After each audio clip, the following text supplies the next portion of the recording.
Hello friends, how are we all doing? We're once again on the path to find our winners for ESL Challenger League Season 48 in South America. We've already sent one team to Pro League next year in Season 21, in Pain of course.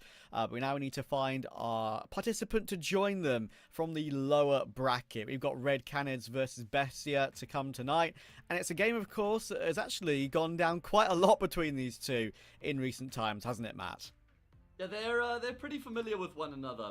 Tends to happen, you know, two teams who have been playing a lot of games in the region as well, not a huge amount of time abroad, right? So, yeah, certainly will be fairly familiar opponents, which means yeah, you got some content to go off of. You got a pretty good idea and understanding of how each other plays, and this is a very important game as well. Might be like the most important series these two teams have played against each other. I know there was that best of 5 grand final. Might be able to notch that one up, but I mean, this is for a spot at Pro League, right? So it's a monumental affair for both of these teams. I mean, that best of 5 final, you mentioned it, right? It was actually a really good game. Every single map was a bit of a walkover, to be fair, but it was Red Canids coming back, making the full reverse sweep. It wasn't like it was a best of 5 where you have a map advantage in the final. It was a full 5 map affair, and they came back from 0-2 down to win that 3-2. To win a LAN as well and get some trophies in the cabinet, of course, for Red Canids, which is pretty cool to get that under their belt. But of course, these two have played against each other a lot recently as well in Challenger League. It was Bestia who got some revenge in the back-to-back best of ones in the regular season, but that didn't really mean much until they played again, right, in the playoffs, where Red Canids turned up the wick and got revenge back again. Yeah, Red Canids have beaten Bestia every single time it's been a best of 3 or a series of games, right? It's best of 1s, sure, Bestia have been able to come out on top, but either way, let's just have a look at this playoff bracket if we can keep it on the screen for a little bit longer production, because we really are at the business end, yeah. As you've already mentioned, Trav, Pain Gaming already through to the grand final, means they've already secured one of the 2 spots at Pro League next year. There's 3 teams left in contention, Red Canids, Bestia here in this lower bracket game. Winner plays against MIBR in the lower bracket final tomorrow. Winner of that game gets the 2nd spots at Pro League, and then obviously we have the best of 5 grand final that'll be happening on Sunday. Trav, any results that catch your eye? Any teams that have been eliminated that you weren't expecting? Well, I think Imperial obviously will be on the eyes of many purely because of the name value, and I had a chance to do the Imperial versus Insanity game in that upper bracket, and I'm telling you right now, that was one of the weirdest games of Counter-Strike I've ever watched from Imperial. Like, prestigious org, incredible name value, and they looked like they hadn't held a mouse in 3 weeks when they obviously had. So, very strange game for them. Insanity had a really good performance as well. I can't take that away from them, but that put them into the lower bracket immediately, and it seems like even though they did bounce back a little bit, they weren't at the level of the kind of 3 we have left, or 4 we have left technically, in the season at the moment. So yeah, it's a surprise if you look at the name value, but they didn't play that well at all. Here are the rosters, of course, we have for this evening. Bestia, obviously, there's some names that will jump off the page there. I think Thomason is a very obvious one. I believe Zoc is playing instead of Mayan, if I'm not completely wrong tonight. Bang on. That is an old roster we've got listed there for Bestia. It will be Zoc instead of Mayan. But for Red Canids, of course, Matt, it's a team we've actually followed quite a lot of, and ever since they've added Henny, I feel like there's a lot to be excited by from this team. Yeah, I'm high on Red Canids. I felt like the AWPing was quite a limiting factor on the team before when Nathan was wielding the sniper. I felt like that was probably what kind of capped Red Canids, and Henny, explosive AWPer, right? He's got the quickest reflexes, and just very fun, very entertaining player to watch on the server. So I'm really excited to see Henny in the mix here. I'm a bit speculative of Nathan, though. He hasn't been able to perform at a great level lately. I know that we've had the change from rating 2.0 to 2.1, which hasn't helped his numbers out, but he's got a 0.87 rating over the past 3 months. That's over like 100 maps played, by the way. And I'm wondering, like, if you've benched Hardzao, who's still on the books of Red Canids, how much room, like, how can you really allow for, like, how long can this go on for, right? Before Nathan has to improve his performance. Yeah, I mean, I think that is the obvious weak point of this team. I mean, obviously they had a chance to play in Pro League. They had some decent results. They didn't embarrass themselves at all. But, you know, I think there is so much potential here that if I'm to be rude maybe about it. Maybe they're being held back a little bit by Nithon's performances. I'm not sure. I mean, Henny, of course, he's been superb since he's joined. Cold's actually putting up some really decent numbers for this team, even though, of course, he's an OG legend at this point, right? That doesn't necessarily need to be that guy anymore. He's still playing really well.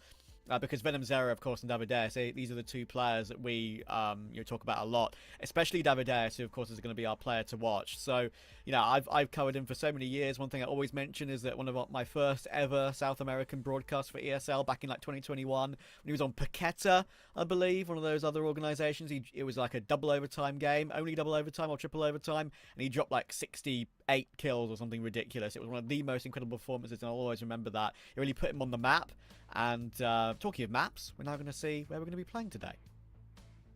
Let's have a little gander, a little look-see. Okay, Nuke picked by Red Canids makes a lot of sense. It's a map they've been enjoying playing for a while now. It's still a pretty good map for Bestia as well. Anubis picked in response. Again, you could make the exact same points. In fact, I feel like across the board, we have a map pool where both teams are going to feel incredibly comfortable. Just looking back at the reverse sweep, Anubis and Nuke were both maps that featured in that successful reverse sweep, and Anubis and Nuke were the two maps that they played against. They played against each other on in the upper bracket game, right, a couple days ago. So some familiarity there with the maps coming into the series between these two teams. Yeah, that's what makes the sort of matchups, I think, particularly interesting, considering they've, as you say, only just played against each other a couple of days ago. I think Nuke last time for Red Canids was a 13-4. If you look at win rates purely off of percentages, you'd maybe look at it and say maybe it should be a little bit closer. But I feel like Red Canids know the formula to win on Nuke. And yeah, of course, I think our predictions overall are that Red Canids are going to take this game. Because for me, I just think they're that team right now where they are very much on par with the likes of MIBR and maybe even a Pain on their day, but their day doesn't happen all the time, right? I mean, Pain obviously been a little bit shaky, even though they managed to get the wins. They've dropped some maps maybe we wouldn't have expected them to drop. But, I think against Bestia, when it really matters today, I think they'll be able to do the repeat and get it done and get that match against MIBR, which obviously is the match to qualify for Pro League. Yeah, I mean, obviously Fury is right at the top of the pops, right, when it comes to South American Counter-Strike, but I'm right there with you. Pain, Red Canids, MIBR, probably all in a similar echelon. If we're talking about their ceiling and potential, current form, Pain probably pips the other two, then MIBR, then Red Canids, but when we look at ceiling and potential alone, they're very similar across the board. I will say, I think that Bestia has potential to actually be the better team coming into the series. I mean, they've been together for a long time. They've really figured out their identity, their brand, their style of Counter-Strike that they like to play. It's just about they need all of their individuals to also be at their top level, because we could see Henny just take over the server and almost beat Bestia single-handedly. So Bestia, like I said, I don't think there's going to be any problem in the teamwork department. It's just about whether or not they can pitch up on an individual level. And yeah, and of course, one thing to mention about Bestia as well is they've not just obviously got the Americas RMR, they're also one of the teams that qualify for the Thunderpick World Championship, which obviously is a great test of them against sort of international opposition, right? Which is something that we don't really get to see from Bestia in the scene at all in recent times. So that's going to be really exciting to see from them. But can they get this win today regionally against Red Canids? Pistol is underway in this best of 3 on Nuke.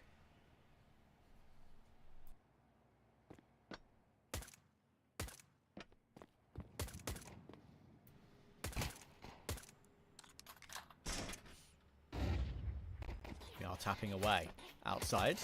Oh, I did the thing already. Okay, all right. Well, get it out the way. Get it out the way already, as we do have a big pistol round underway. Julie's for Thomason draws some blood, but there's still players in towards this lower bomb side for Bestia. They're actually looking to rotate away or reposition, and that's because Red Canids are potentially going to change things up here. Oh, they're trying to go up the fence, and Noxy will catch Nithon immediately, and now Naz is going to be in position to help out as well. They're not looking at this spot whatsoever, and he doesn't just take cold, he also forces Henny off that attempted plant, and now Davideus is forced up the vents, and he'll be removed as well. That is a very confident start on the CT pistol for a Bestia. some really nice shots being landed there by Bestia, and you can't really fault the decision making there from Red Canids after they kind of make their way in towards Secret. They realize there's quite a lot of resistance on the B-bomb site. They kill the vent player, so they think they could be able to pivot up the vent towards A. That one shot there from Nox there was beautiful, and it was enough to really just I don't know, force the defense to stutter, stumble, sorry, the attacking players to just pause a little bit, slowed things down, bought time for the rotation, the flank to come through from Naz as well. Just everything going according to plan for the CT side.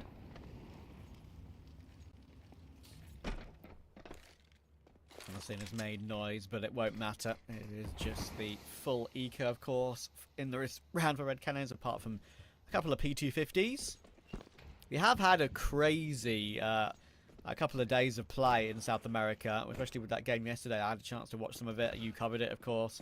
Some of the eco rounds that were won almost against with Payment and IBR. It's pretty ridiculous. Yeah, there were eco rounds won as well. There was a round that Snowzen had a P250 on Vertigo, and he got 4 kills. No armor, just P250, and he got 4 headshots. So, I was getting ready for bed yesterday when I had it on my phone, just listening to it, and I heard Scriv like go crazy, or because like something crazy happened, and I had to I literally like moved myself away from my bed, went on my PC to scroll back in the VOD because I had to see what happened, and it was worth watching, that's for sure. Oh yeah, no, last night was actually a hell of an affair there between Pain and MIBR. Pain coming out on top. Yeah, MIBR's map pool's looking a bit rough at the moment. If they don't get Nuke and Agent in the particular series, then they do tend to struggle. Either way, shifting our focus back to the series. Important gun round here. Red Canids have got all the rifles in play, taking quite a lot of util damage there towards Squeaky Door. And they themselves are light on util as well, so don't have a huge amount of options available to them here in this first gun round. Venom Zera tries to Scarper up the ladder when he sees that nade coming his way, but he still takes a decent chunk to that second one, now down to 40. And yeah, about this this opening gun round for Red Canids, I haven't really seen a soul. Already David was down thanks to that HE, another one doing a lot of damage. Nighton's managed to respond for one, and they obviously do have some form of outside control, but now out of utility, but for one flash with a minute to go. That might be awkward. Someone's going to have to make a play here to create some space.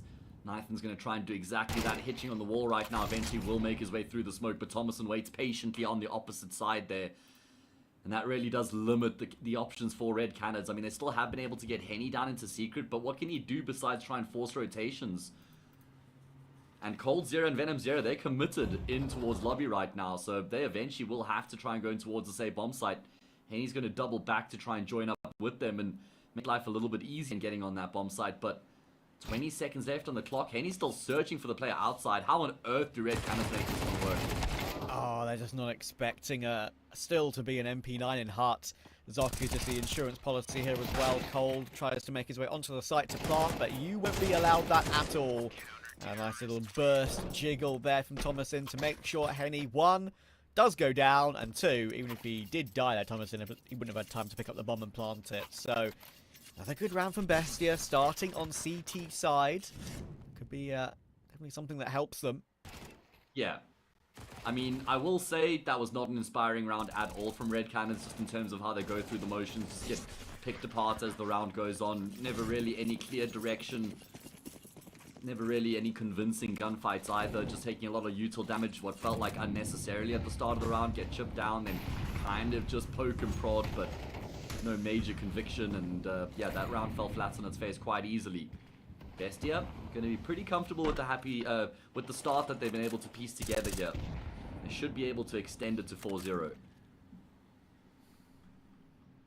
Very clean indeed. Zoc, he'll know what his job is here. Try and get one and fall away, but this time he might have to fight because he's been dinked immediately, not even allowed to fall away, and it's the flying Tech 9 of Venom Zera to take him down. Noxie's quick on that rotation. He's got support. Molly actually can be really awkward. Might force him into the open. Cold, of course, has that Mac 10 to put to work, but the bomb is being planted in the open, and the door could just be swung open and deny it. Henny is now stuck on the rafters with the P250. They've isolated him.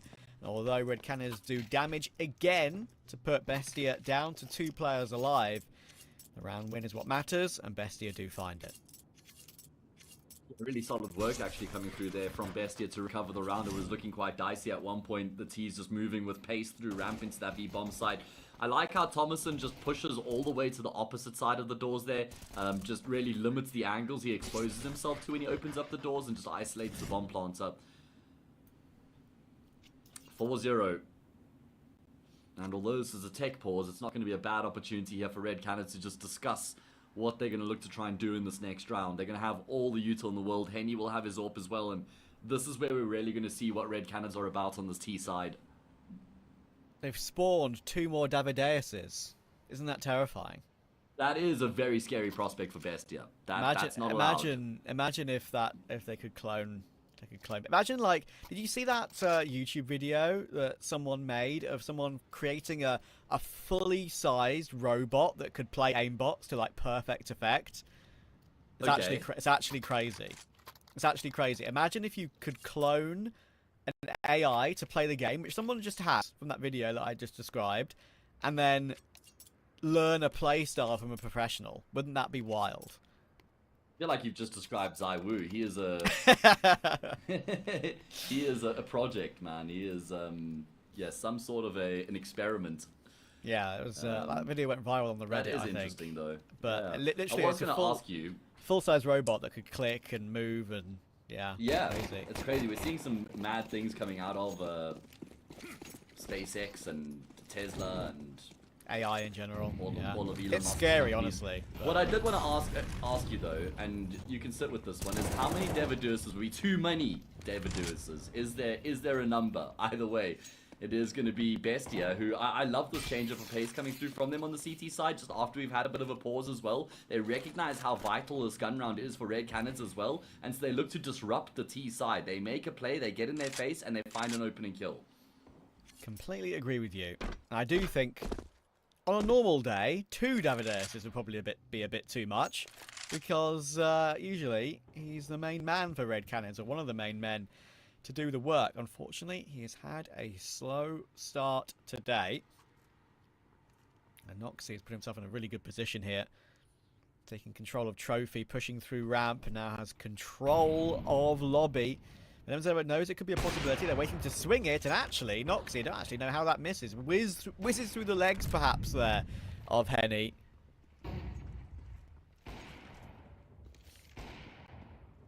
What do Red Canids actually look to do here to get themselves back in the round? Nathan is working outside right now, but not really being offered much up. And I like this from Bestia as well. They know they've got the man advantage. They don't actually have to commit to any plays here. As I say that though, Nox is on searching with the AWP. Quite a lot of damage has been done through the smoke with Henny as well. Where's the bomb carrier? Henny's actually the one with the C4 right now. He's been dropped, so even though they've been able to get players in towards this B-bomb site, the bomb is still in squeaky. Oh man, 12 seconds on the clock. This is actually impossible for Red Canids. Cold0 has no option but to just save his gun at this point. And he will look to make it happen. At least he's able to recover the AWP, but this is going to be Bestia going up 5-0. Cole will only just managed to stay alive as well, and if he went down there, he would have had no gun and $450. So this has been a very slow start, and I do feel like Red Canids are guilty of this sometimes, especially when starting on the team side. They can be prone to these slow getaways in important matches. And showing it again here, unfortunately for them. Right time for a tactical timeout. We had a little bit of a tech pause due to some loss. But unfortunately, the loss is continuing directly after that. Yeah, they haven't been able to resolve the loss just yet, evidently. 5-0. Last time these two teams played against each other on Nuke, it was a 10-2 halftime scoreline, and Red Canids on that occasion also started on the T side. So a stark contrast here. A great turnaround from Bestia. In a pretty short turnaround time, 2 days ago they played against each other. Oh, I lied 3 days ago. Still though. Technically, it's 2 for me and 3 for you. That is true, actually. A 1 hour difference. The 1 hour difference makes the whole day. Yep. I mean, the clocks do go back though here soon. It might be Sunday actually. Then we'll have a 2 hour. Yeah, they go back 1 hour, I believe. Yeah. Classic UK time changes that mess you up Yeah, for all of daylight 24 savings hours. time. Yeah. Right. We've had too many savings, I think, in this game thus far. The Red Canids need to put their best foot forward. And thankfully, for the first time in this game, it actually feels like they've got an opening kill. And it's thanks to that Henny AWP. And, of course, that was really important as well. Because if he went down, they would have lost all but one of those grenades. Right, well, they get the kill and they keep the utility in play, and that util's now being dumped towards outside. Nox is here with the AWP. He's going to be able to get a kill that could actually take some tension away from Zoc, who will step out and find the frag of his own, gets a man advantage for the CT side. Thomason gets in on the act as well, and the reason why he actually keeps forcing the issue is because he's got another teammate there in tow. Wow. Zoc continues to take these fights outside. Elevated angle will work well for him, and it's just Devadus left remaining. This is impossible. The bomb's outside. He's got a Galil, no util. Bestia, this is looking very convincing. That was proactive, wasn't it? That was very assertive. When they realized they had two players in position towards Secret, you take the opportunity to go for sort of a bait in every single day of the week, and it works beautifully. Devadus is in a good position, but it is being checked back and forth, and obviously he wasn't going to win the round with 17 seconds on the clock, so Naz checks it at the right time. It's a 7-1 start for Naz and a 6-0 start for Bestia. This is looking brilliant thus far. It is looking fantastic. When do we start to sound the alarm bells here for the T side? Because things are starting to get out of control. No bomb plants in that round means this is going to have to be an eco. They're looking pretty placid, honestly. Placid is a good word. Yeah, not seeing much fire here from Red Canids. Just a quite docile approach on their T side so far. Here we go. A little bit more fire coming into this round as they charge their way towards the A bomb side. But Bestia have Red right into this. They've got 4 players watching over A right now. And they're all just getting in on the act. 5. The entire team, Travis. The entire team rotated in so quickly. That was wild. And also sort of wild in not just that it's rare to see that, just have like 2 on the rafters and 3 on the side. Almost never happens. But they also hadn't seen the bomb yet, if I'm not entirely mistaken, because Henny was still in lobby with it. So that was a very, very fast rotation. I'm not sure if Red Canids, catch wind of that and realize how quick that rotation is. Maybe that'll give them an idea for a strat later on in the half, because they need ideas at this point. Yeah, it's true. Rounds have been clearly impossible to come by up until now. The problem is with MR12, there's just less time to adapt and adjust to exactly what you've just mentioned. Remember, in MR15, there'd still be 8 rounds left in the half here for Red Canids to kind of figure out that adaptation and then really get to milk it. Either way, rounds now few and far between. They're dwindling. Zoc has to commit to this gunfight here. It's far from ideal. The fact that he gets a kill before he goes down is actually a pretty good return.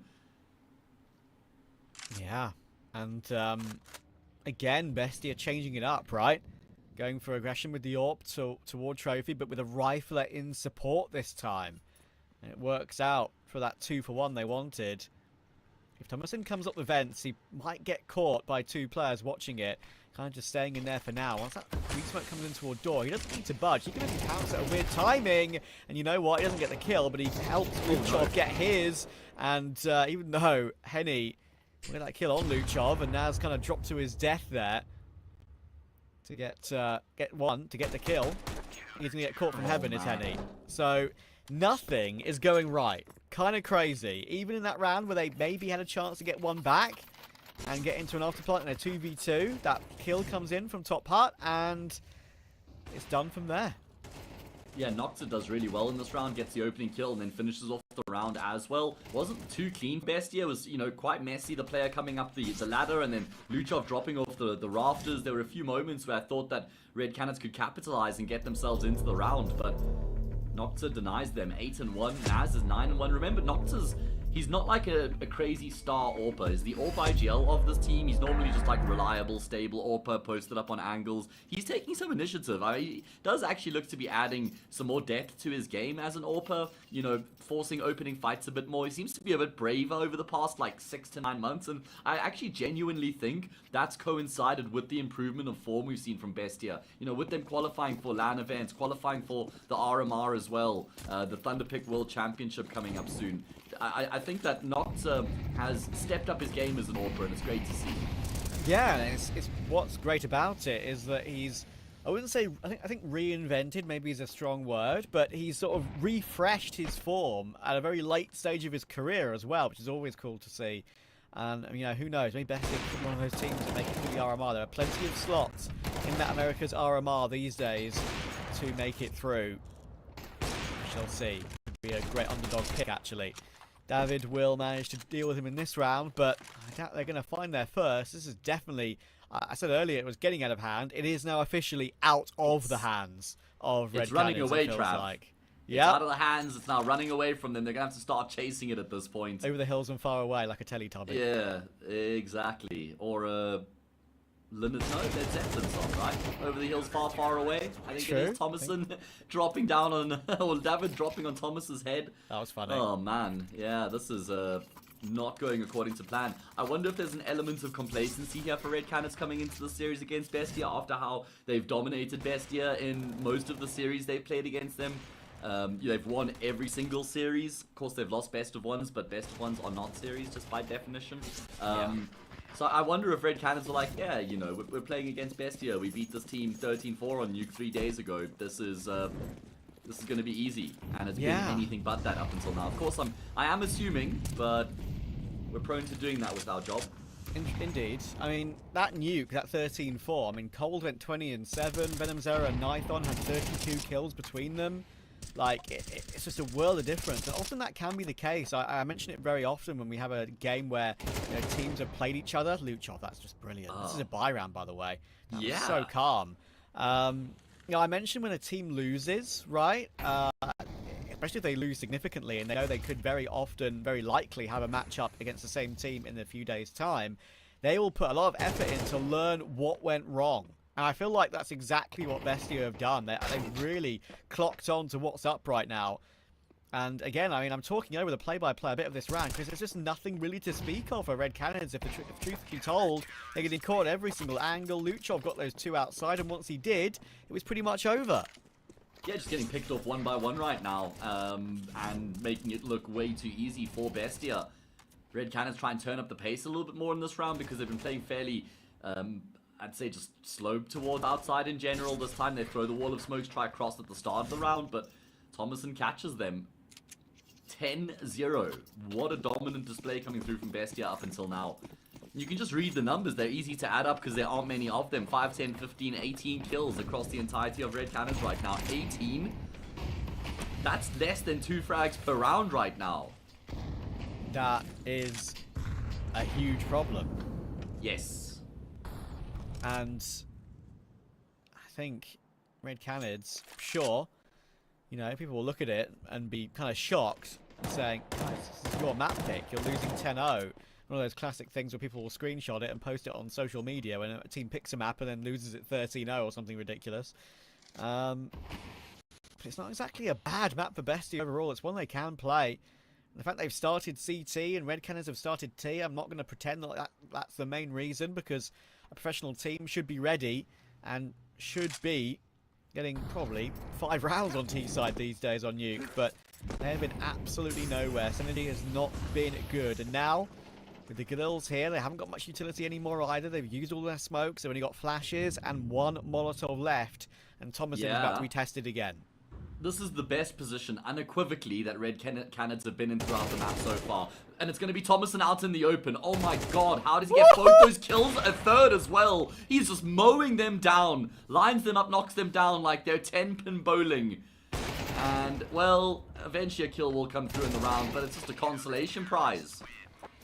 That was ridiculous. Like, when you get 2 kills like that, we're going to see the spray down, I'm sure, in a second. I hope we do get a replay. Remember, so fast when we don't have it. No, we do have it. Thank you, production. Goats, as always. That double spray down was beautiful. But the third, look at that fast, close reaction for the third. So often, you can just feel a little bit lazier when you go for the third because you've got your 2 and you're really happy about it. And you maybe lose a bit of concentration. That third could not have been faster or more accurate. Bomb was dropped in the open. No way in. We are looking at the possibility of a clean sweep half, and that is not something we see too often.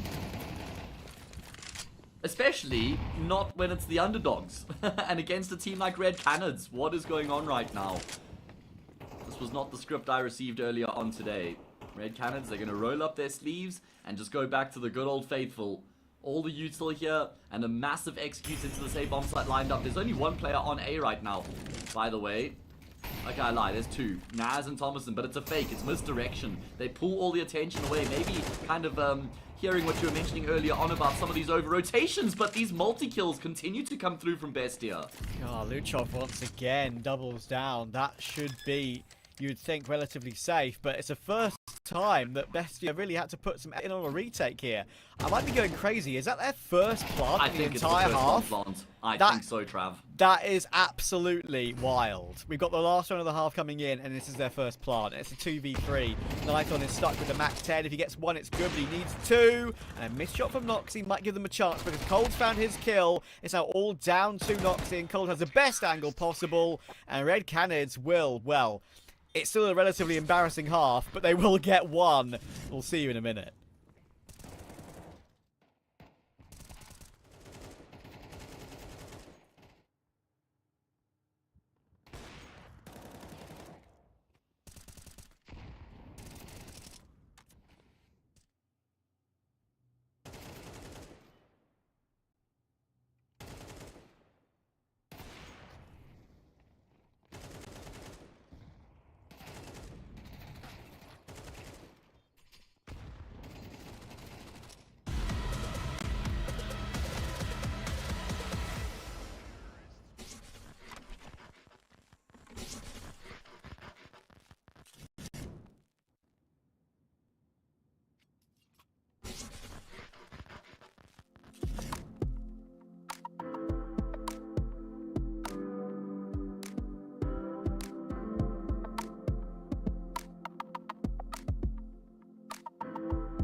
I don't think it's fair to say Red Canids have saved face by winning that last round of the first half, but at least they avoid the wrath of the 12-0. My god, we started this map about 25 minutes ago, and Bestia are already on the brink, Trout. Absolutely ridiculous. I mean, the only saving grace for Red Canids really is that Bestia's map pick of Anubis coming up next is obviously one that Red Canids are also good on, so they're definitely not out of the series without a doubt, but they'll be shocked slightly. I'll be looking for an instant bounce back, that's for sure. We're assuming no ridiculous comeback is going to come into play, but we are going to be down towards Secret already here for Bestia. Venom Zero has already got one. Davideus playing with the angle, needs at least maybe a double kill from that position, but he gets run down in the end because I said he needed a double kill because Cole is 1 HP from getting gooshed earlier on. They're going up the vents to A as well. Very similar to the first half pistol. This call's going to be spot on, and you're also spot on. Aw, love you.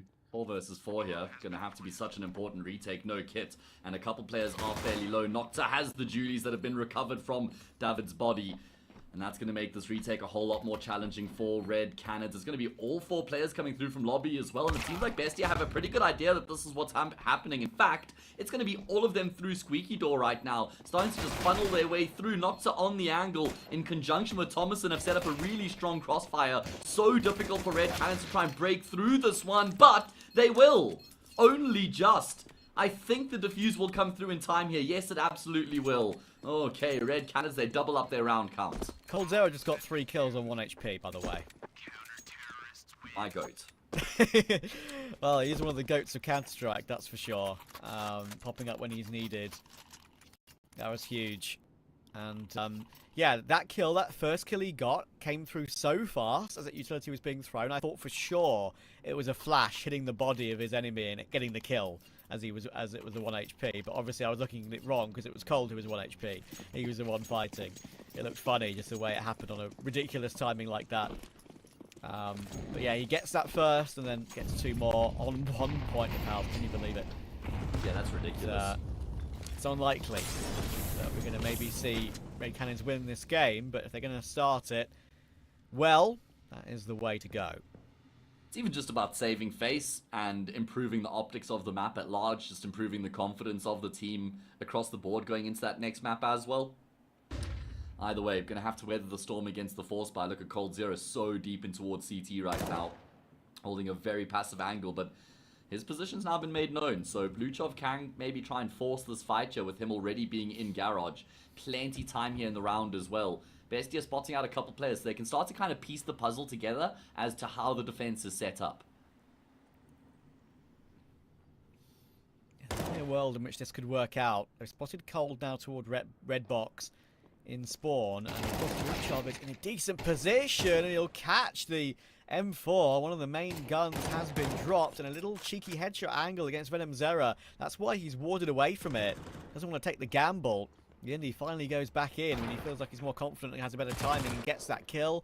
Novadeus will find Zot in the end. Gillil in play for Naz though, and he gets that one too. It's going to have to be venomzera, but he needs a reload. He's got 3 bullets left. That gives time for Henny to work his way up the vents though, and that should mean he gets a double kill. He absolutely does.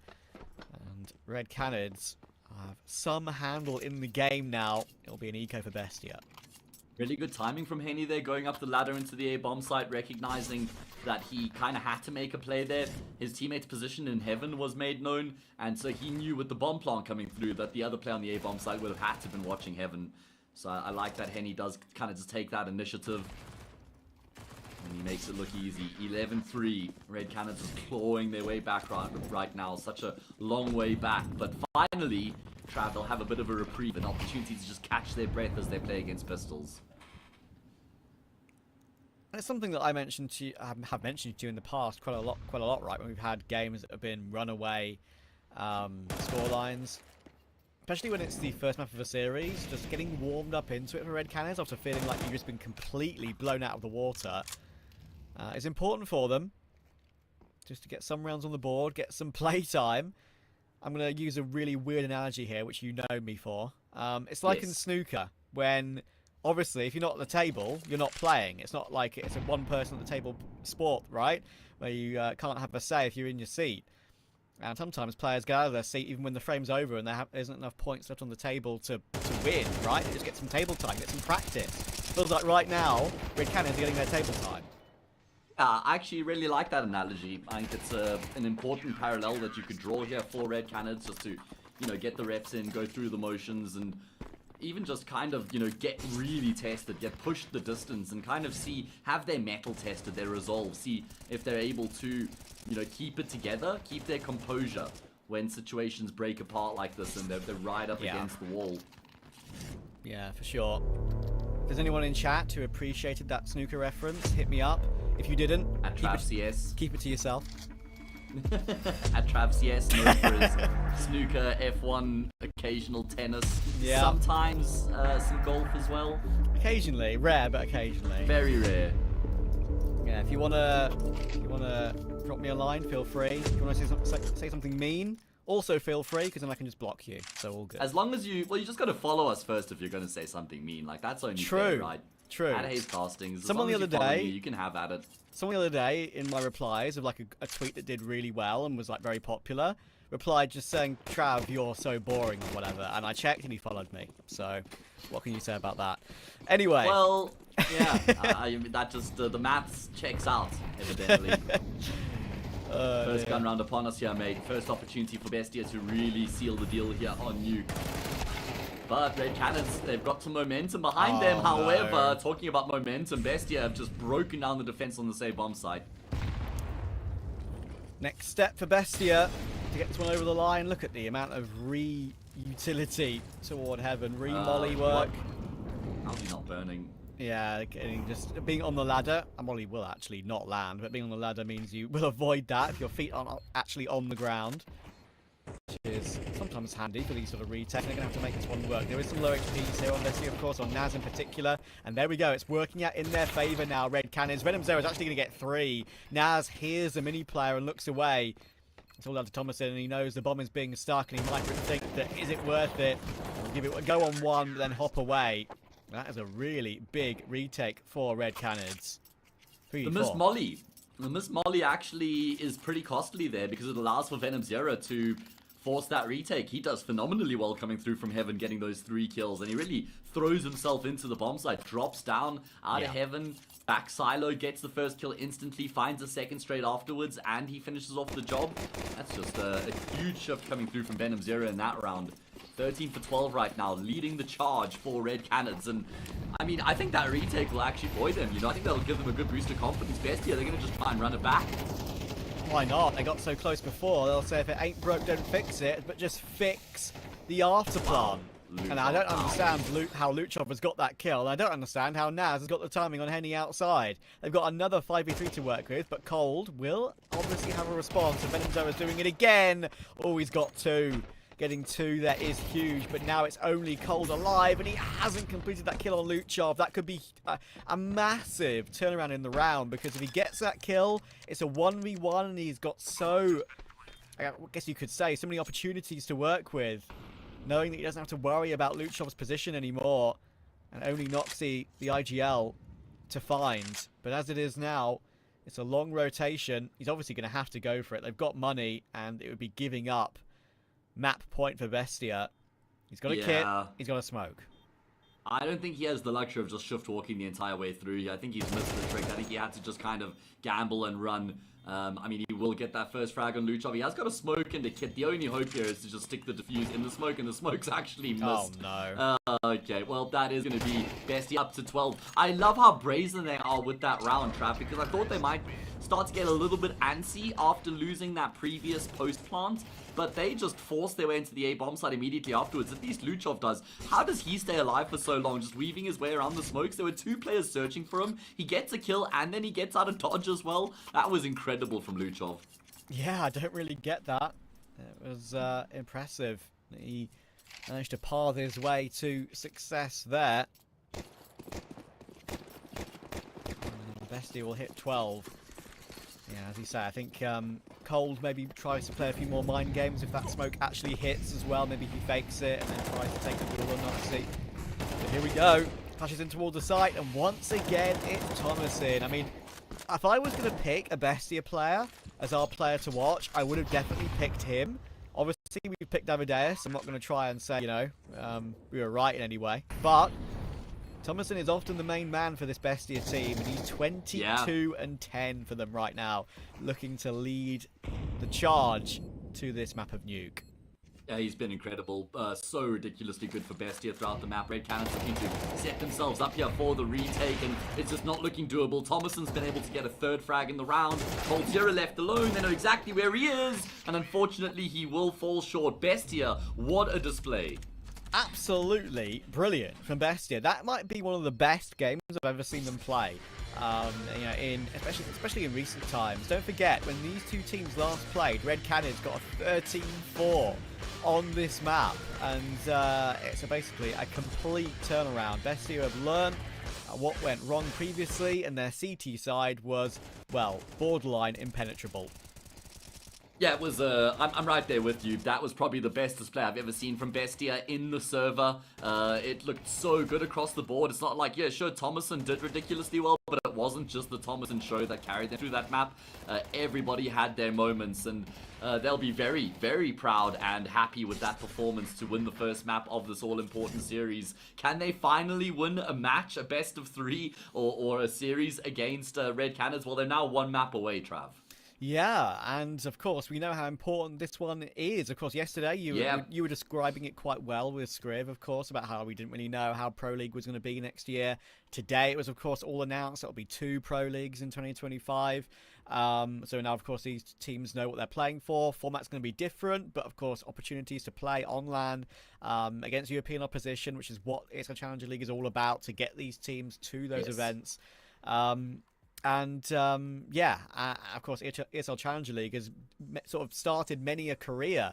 Of course, formerly ESL Premier and all the names it was, of course, before, to sort of give these teams opportunities to play in these big events. And unfortunately, for Davideus, it wasn't a good start in this all-important matchup. He was our player to watch, went 7-17, had no impact really at all, which is not what we've come to expect from him, and we need to see more on map 2. Oh, absolutely. There's going to have to be a drastic improvement from Davideus and from everybody across the board from Red Cannon's perspective as well, because they've got their backs against the wall. They're down 0-1 in the series in the lower bracket, lose this, and their hopes of qualifying for the Pro League through this season of Challengers, then, they'd be over, right? So we're going to have to just throw this into a little break, guys. It is going to be Anubis up next. It's the pick of Bestia. Will they get it done in 2, or will we require a 3rd?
We are back, but the question remains, will Red Canids be? Because they were nowhere on map 1, especially on T side, and Bestia looked pretty much impenetrable. We go into map 2 of Anubis, and both these teams have played a lot of this map and are both decent on it. Can Red Canids put in a better performance here?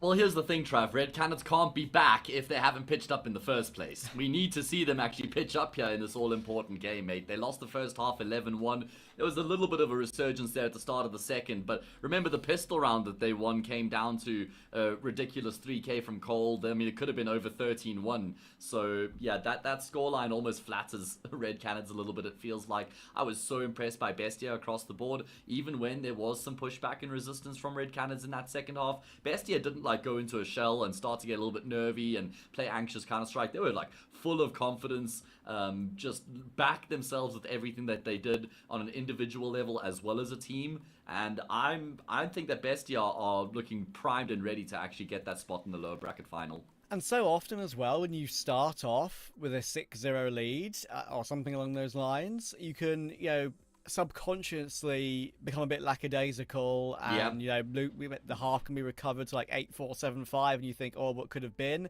It wasn't any what ifs there. The only what if was we actually could have won that 12-0, and of course it's only one round at that point. It's usually a done deal anyway at 11-1, and it was eventually. So yeah, Red Canids did get some table time, like I alluded to at the end of map 1, but they're going to need a lot more of that, and they need to get a break going on map 2, that's for sure. Yeah, they're going to have to start strong, mate. Maybe sink a ball off the break or something. I know Pool. I know how the game works, We've played. One guy's stripes, one guy's solids. That's true. That's true. You actually had a crazy comeback against me, if I remember correctly, Trav. I think I did. Either way, yeah. I think you edged me out. That was in Stockholm, wasn't it, for Challenger League? Yes, sir. Yeah, at the Tovel bar center arena kind of thing there. Something along those lines. Yeah.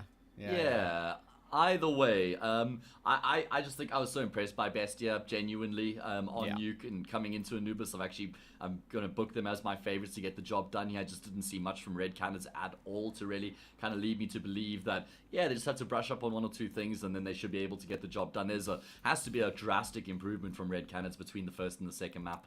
Yeah, I think that you mentioned it right about how they continue to push for those rounds.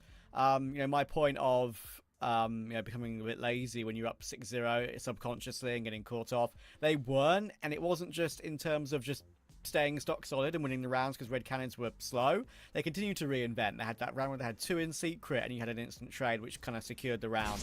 Luchov got 2 outside on one of those outside plays.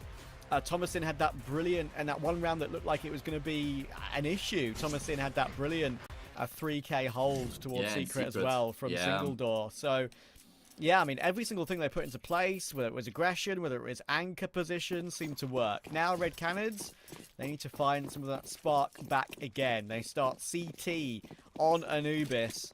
Bestia, they've got their utility, 3 flashes, a smoke and a molly, and that P250 on Luchov. Interesting that Red Canids have decided to start on the CT side here, considering they had the choice coming into it. And they're going to send 3 players into A main, and all 3 of them have died without getting a single kill between them. How on earth has that happened? I don't even dislike that call. I mean, Davides has been mollied off. I'll just catch this for a second because just seeing if he maybe wants to go aggressive after the molly. The flash is really good. Oh, the flash is amazing. Oh, man. And Zoc even peeks for it too. So yeah, this one's done. So I don't even dislike that play by Red Canids. It's quite a common one to go aggressive on the CT pistol around A main because it's one of the most sort of comfortable positions on the map you can go to put some aggression into place. And Cole already got that opening kill on Luchov. Luchov had that P250 in the Kevlar, and he had those 3 pieces of utility, which obviously got lost after Cole tapped him out of the round. And incredibly, now Cole's the only one left from that beginning, which you just wouldn't think would have come through after they sort of pinched him in that position toward Canal. It's quite remarkable. I mean, the timings nearly work out very much against Bestia after Cold gets that frag, because the players who were canals for Bestia start to kind of turn their attention. But I think Zoc just caught a glimpse, or Naz just caught a glimpse of the player A main and then called it through to their teammates. They all fight together and just all dominate those gunfights as well. So Bestia put their best foot forward here to open up. And I actually just want to tag on that point that you were making about how Bestia didn't get complacent at all and didn't start to slip up and get a little bit looser after they went up 6-0. They kept their discipline throughout. And I feel like that's something that you get from these national teams who generally are not underrepresented, but just don't really tend to get the same opportunities as teams from bigger and more established regions. These guys have had to grind so ridiculously hard, not just to even get to this level of the competition, but even to make a name for themselves and get to compete, right? And grind their way through Argentina and then start to compete with some of the lower Brazilian teams, and then from there, South America at large. These guys have worked so hard to get you. They're not going to just start to chill after they go 6-0 up, you know. They're grinders. They're very disciplined. They're the team have worked incredibly hard to get to this point, and I think that is something, like I said, you get from these like national teams who don't get the same opportunities, right? They never just take it chill. And obviously for a team like Bestia, you know, coming from Argentina, there might not necessarily be many choices in terms of who maybe they want to choose to make roster changes. The pool maybe isn't as big as it would be for some other regions. But one thing, of course, I've got to give them a lot of credit for is that a move that maybe you would look at from the outside, if you're a Noah from kind of the days gone by, as a questionable one, minus Mayan plus Zok. Yes, yeah. We'd probably look at that and say, why would there? that work? Best player from Argentina, yeah. Yeah, like Mayan has been obviously known as the best player from Argentina for a very, very long time. Obviously, we had a stint on MRBR where he was quite highly rated, and he's really fallen off since then, sadly. Yeah. But Zok as a replacement, he wasn't really one of the players setting the world alight on dusty routes, right, either. But Sure. he's turned out, obviously, to be a really good player in his role that Bestia needed to revamp and improve. So, yeah, it's only been success since, and internationally, yet to be seen if they can continue to make a mark. Got to give credit to the scout then, whoever decided to bring Zok into the mix, because it's absolutely been a stroke of brilliance either way. First gun round now upon us. Red Canids have the rifles across the board. And the orb in play for Nocta as well. And he's just spamming the smoke there to try and fake as though they don't have any informational control in E-Box, while Naz has been able to just kind of slot in there with the MAC-10, but it's all just kind of a ruse. They're not going to burst in towards the safe bomb site. Nithan's just jiggling, forced back by the util. Davadus is going to get ahead of the Molly and cameras, so at least he can join up with Nithan. Noxa finally gets a frag back, but doesn't expect Davadus in the exact same position, and Naz with the MAC-10 hasn't got a hope in hell. So Red Canids, they get on the board as early as the first gun round. That did not, when Bestia had 3 players pushing up into the site, look like it would be a round where Red Canids would survive with 4 players alive. That's No, actually, I didn't think so either. That's a really good recovery, and I think 1 kill will go as an underrated one in that round is Nithon's second. Just jiggling around that broken wall area, managing to get 2 when it looked like even 1 would be hard when he was kind of caught off on timing. Was, yeah, pretty nice. Pretty nice. And, as I said, to survive with 4, first gun round CT Anubis. Critical. Yeah, perfect way for them to open up. And if they can win this next round here, then they really do cement themselves with a comfortable, strong start to the map. I don't think there was anything wrong with the strat there from Bestia at all. I think it was just more an issue of the execution of the strat itself. Shots not being landed proved to be costly. And Red Canids are very well poised to deal with what's coming their way. 3 players just hard focused on this B-bomb site right now. As Bestia starts to surround that side of the map. Hang on. Hang on. Luchov and Thomason have got 2. Henny's doing a good job, though. Honestly, that was not easy position to get to themselves. But Orp's been picked up. Oh, that was dangerous for a second. Luchov was scoping in on David. Now it is all Zok with that picked up Orp. Has to go for a ridiculous no-scope, though. And David will take him down as well. That's more of the Davideus we know and love. Let's see if Red Canids can now build on this. That was the Bestia force buy, as you say, with some lesser weaponry in play. Now they'll be on an eco, and Red Canids should edge into the lead.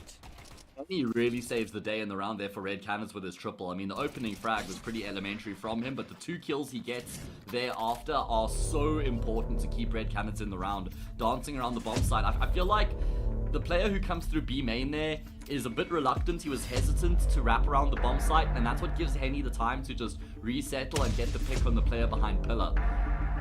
Missed opportunity there to really force that issue on Henny, I think, was a costly mistake. And Red Canids, well, they're going to be able to get themselves in the lead here for the first time this match.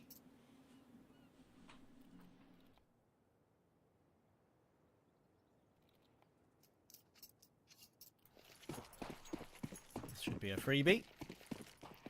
And a bit of relaxation, in a way, for Red Canids, knowing that they're in the game early. Can't afford to rest on those laurels, though, obviously. Of course, winner of this game plays MIBR in that lower bracket final tomorrow night. Hold on a second. Shots are being missed here. Okay, we should still be fine. Naz is 2 HP. We did get the opening, but now all healthy. Red Canids, there should be no risk. So, yeah, I think... if we do get MIBR versus either one of these two teams, I would still favour MIBR, I feel like, against either one of these two in the current stage. Oh, yeah. But... I mean, the only... Yeah, go ahead. No, you feel free. I was just going to say, the problem with MIBR is that Lukazi just hasn't been bedded into the roster yet. They're looking really rough with him, trying to find a way to get him comfortable and feel like he can perform at the level we know he's capable of. So MIBR are definitely fallible at the moment, but I will still pick them over either of these two teams. That's fair. At least a noteworthy point there is that was a Davideus ace. It was 5 kills against Glocks, Sick. But you know what? He's pitching up. He's pitching up. He's got the kills. It makes him feel more confident at 9-2, even though all those 5 weren't exactly impactful. Someone's got to get him. Someone's got to get him. I feel like he could do with a boost of confidence as well, just with the way that the action unfolded on Nuke. Davideus having a far better time of it here on Anubis up until now. As Red Canids have got their noses in front, and Nox has got a scout coming into this round. How has that happened? Because did he have like a hero gun in the previous round I didn't notice? With the 3 counts of round loss bonus, he should have had an AK and armor. Anyway.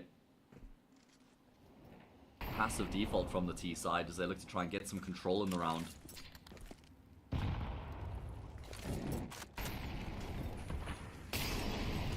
Deeper E-box molly there to force someone out on the angle. Could be the Orpa of Henny, of course. Oh, hang on. Hello, love. How have you got there, then? You see the confidence? You see now him making those sorts of plays? It's looking a whole lot better from David. Knight has been forced back on a bomb site, and unfortunately, he does just try and take some initiative, but that's going to cost him his life. And Bestia have got full control of the site this time round as the bomb plant comes through. Yeah, Nython can't repeat those heroics that he made happen in that same position a few rounds prior. Henny, that's huge, though. What a brilliant clear on Thomasin that was. Remember how amazing Thomasin was on map 1. It's now all down to Noxy with a scout, and this would be something. Thing is, I don't think even Henny and Venom are necessarily one scoutable. Maybe to the stomach, not to the chest. Let's see. There's the first. Maybe it was a stomach shot, but unfortunately, there are kits in play, and Cold is always going to get the trade on the reface from Noxy. So good recovery. Once again, good impact from Henny there. That was assertive refacing toward the broken wall position. And Zok will be maybe kicking himself slightly. That maybe he should be more aware of an unlikely yet distinct possibility that someone could be through mid. I just think that Bestia overplay their hand in that post-plant, all honesty, especially after Luchov gets the kill on David coming through from A main, because at that point you probably know that you're safe in A main. You've got a post-plant position to work with in the round. They try fight forward. I think it was a little bit overzealous from them, and they're going to try and bring some pace into this next round as well, just charging straight towards the B. Bomb side, Util raining on in, and frags raining on in as well. A hail of bullets from Venom Zero will get 3 kills. Comfort. Kenny will manage to get one more, and then Naz, of course, even though he gets 1, it's okay to get 2 kills in a round like that. But Red Canids are looking a lot more solid now, and good to see as well. This was great from Venom Zera. He's been really solid, and I gotta say, those M4A4 sprays, those actually aren't that easy to look that clean. You had to readjust for the last. Did the right thing by not committing to a full spray. Just stops and goes again. And that's what 30 bullets can get you. Yes, sir. Certainly does make good of that extended magazine. And now we start to get a little bit concerned for Bestia. They won the pistol, they converted. Ever since then, though, rounds have been hard to come by. Monster has his AWP. Wouldn't that be the difference maker? Tried a few different approaches in these rounds as well, have Bestia, and haven't really found much success, so have to go back to something that hasn't really worked. And David, I didn't even realize we were on a CT's perspective. Wake up, Hayes. David, dude, he's even caught me off guard. Thomason will step out, though, and find 2 kills in response. That's funny. Could this be a breakthrough for Bestia, though? Thomason and have a big multi-kill in this game from him. Naz has got E-Box control, and Bestia just waiting across the map right now because they know that Red Canids are in a position where they might go looking for one more kill to get some intel when they're a pick down. But I actually quite like what they're doing here. There's a smoke in play. They're going for a boost back plat on B. Thing is, though, oh, okay, so they now know 1 player's in that position, but they might not know, of course, of 2 still. I just think the players jumped there. Cold's been taken out, but do they expect Venom Zero? Okay, he's made noise using the nade. I question whether that was needed. Maybe maybe after they made noise, they thought, oh, well, the jig's up. Exactly. But at the same time, I think they didn't actually know Venom Zero was there, and who knows what could have happened. It didn't seem like they were, like, set on another player being there. They probably thought it was just like a scroll wheel mouse jump or something like that. But, yeah, Venom Zero feels like he's been found out. That's going to be Bestia winning a key round back here. They've lost 5 in a row, but good to see that they've still got some confidence in terms of how they go about that round, taking the fights that they do. Bit of an unconventional approach. Everybody coming through E-Box into that B-bomb site, but it works out perfectly for them. Henny will have to fight to stay alive now. Money is no problem here for the CT side. He will still have an AWP in the next round even if he dies, but that doesn't mean he'll be giving his life up. And this is really smart from Henny as he rounds the corner and gets out of dodge. The Bestia win the round, as was required. Where did the saying "get out of dodge" come from? Because, like, dodgeball maybe? Dodgeball makes the most sense, but, like, if you get out of dodge, surely you want to, like, be in the dodge, because then you're dodging. You're not. It's like a double negative in a way. You're not dodging. Do you know what I mean? Like, I don't know. Dodgeball makes sense, though. I did think of that, so. Oh, it originated from Dodge City in 1870. Get out of Dodge. It must have been a pretty crap city if an entire saying came out about wanting to get out of Dodge. So there we go, Trav. Well, it is 150 years old, that saying, which is quite crazy. That is crazy. And you do learn something new every day. The classic. Yes, sir. I didn't know that. It's a saying you've said, and I've said quite a lot. So, there you go. Today I learned, will Venom Zero learn anything here? He's going to have to get caught 2 separate angles, or re-smoke through E-Box, fall back toward Plat, but he does get caught by Zot. Man. He was already out, and they didn't know that. Cold now has to deliver, but it's only a 1-for-1, and I probably wouldn't expect more than that in that position, to be honest. Bestia have a 4v3. I think that Venom Zero is probably going to feel a little bit hard done by Cold there, because you could see he wasn't at all expecting to take a fight from B main that early on in the round. Because there's nothing caught after the smoke is cleared out by the nade, I think that Red Canids will probably just pull the plug on the retake and carry these weapons over, recognizing they don't have much money. So Bestia breathes some life back into their campaign here. I've kind of just been quietly sitting here wondering what Bestia are going to be like when they're behind the pace of the game, when the pressure is on them. Because we saw on Nuke, obviously, they were in complete control throughout the whole map, and it looked great. But what does it look like when they're under the pump? And I'm actually, yeah, very impressed by how they have constructed these past 2 rounds. Hammering home on that B bomb site. They're going to make it 5-4 and start to improve the optics of this map.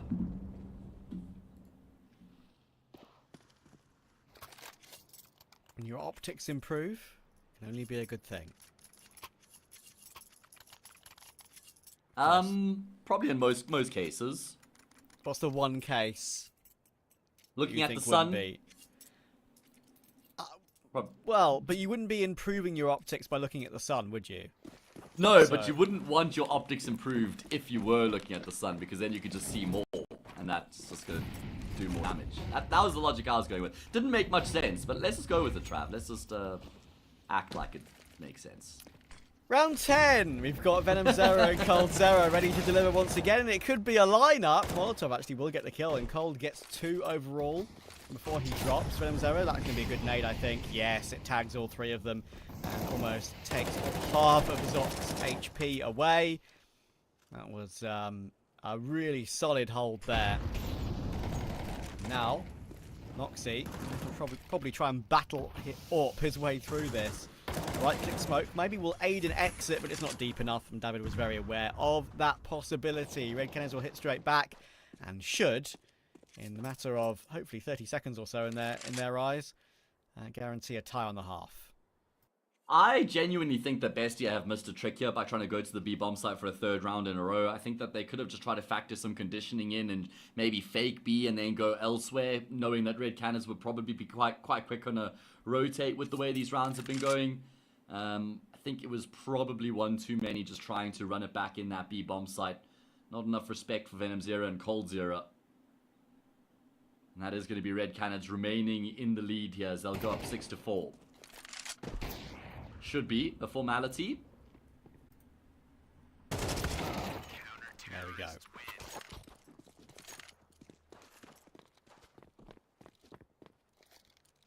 Couple of AKs saved over, of course, on CT as well.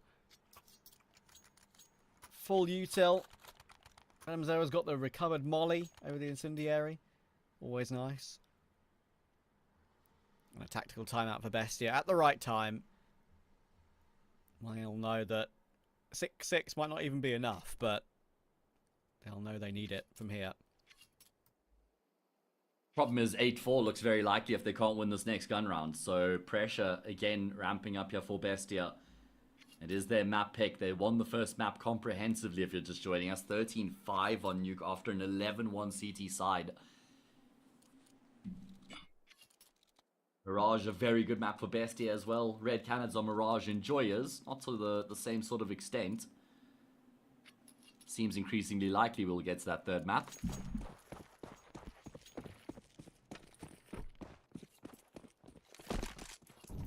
I've got to say, by the way, a lot of people in chat knew the origin of Dodge City. So maybe we're both just uncultured. Maybe we're both just uncultured. Yeah, maybe. I'll give you a shout out. Todd Crow. I think he was the first guy to say it. Respect. Yeah, something that I wasn't necessarily aware of. Arbeck Kane's going to be aware of this push. This is what I was looking for, because now they're faking. See, they're now like, they're going to draw the rotations. In fact, after Luchov gets both those kills, they're just going to commit them towards the B-bomb side, which does make sense. But I do like the fact that there was a bit more depth to this round. Zoc's gone all the way. Probably a little bit too much space being taken by Zoc, which will cost him his life. Thomason's going to play the smoke fade here and come off second best. So even numbers game now on the retake. David, he's not going to wait for his teammates, I don't think. He's looking to just take some initiative here.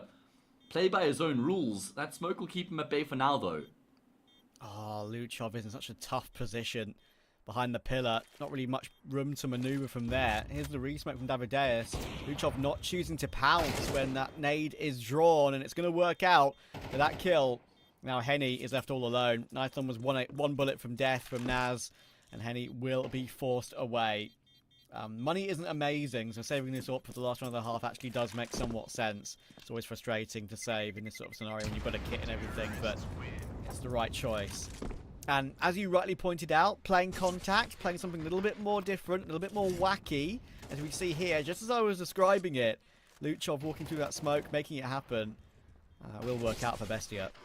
It's where Luchov does his best work, where he's getting his hands dirty as well, in and amongst the thick of things. We saw it in that one round on Nuke, where he came through squeaky door, kind of weaves between players through smoke, gets a kill, gets out of that position as well, keeps himself alive. He's so good at just navigating those tense situations. BESTIA need a sixth in this first half, just to also deny all this momentum being carried over for Red Canids. Let's see if they can make it happen. A slightly weaker investment for the CT side as well. An MP9 and a 5.7 brought into the mix here. Oh, Davideus knows it's a very common position to play. That's really smart.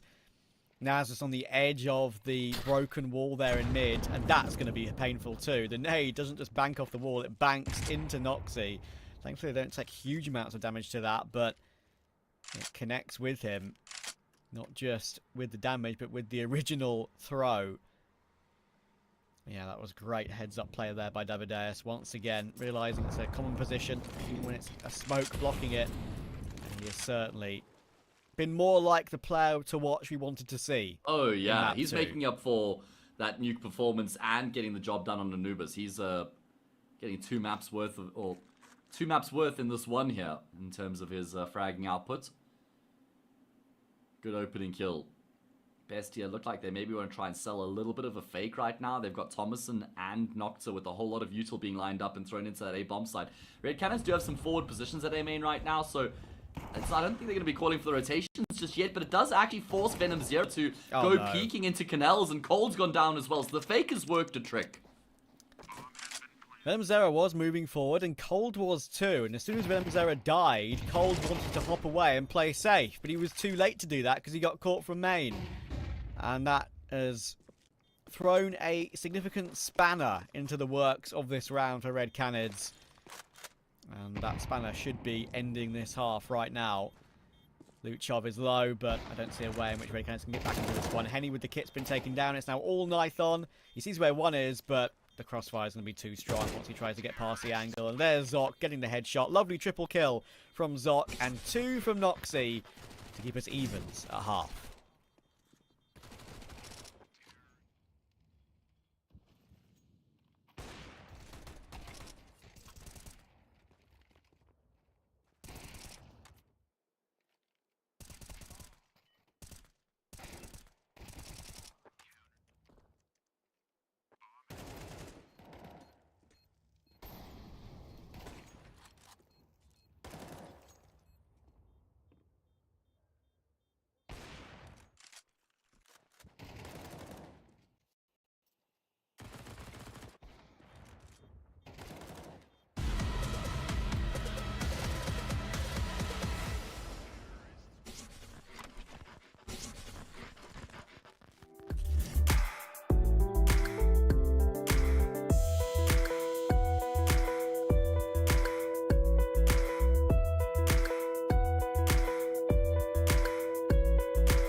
Yo, it's 6-all.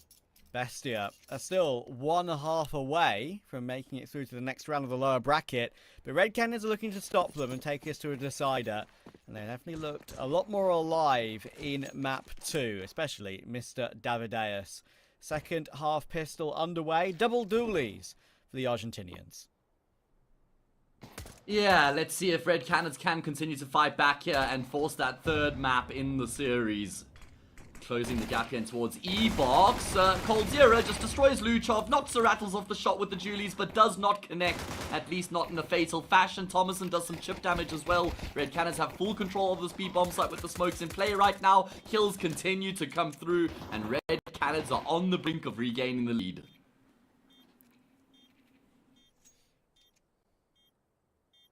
Yeah, Naz and Zoc shouldn't have a say here. It might even be a conversation for Zoc to try and get out of this position and save the Kevlar. Naz can play for kills, he's got absolutely nothing to save whatsoever. Zoc will do that, but I think he's already on the path to being caught by Davideus. Actually, no armor means that he gets that kill. And every kill will help. With that Kevlar, I don't think they're going to go for something too ridiculous here, but I have seen teams go for forces, get the MP9s, get one on a FAMAS, 5.7s. Can be very common, but as we often have a conversation about it, it's not usually something we favour. Yeah, it's very situational and sort of team dependent. I think if you're going to go for the force like they are, you have to have some sort of a plan in this round. You can't just play like your default setup and expect to go nuclear and everyone to win their gunfights and job done.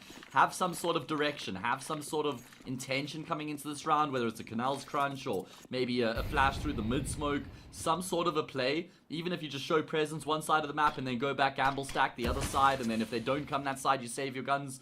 I want to see something out of the ordinary, and it does look like they have a bit of a setup on the A-bomb site right now.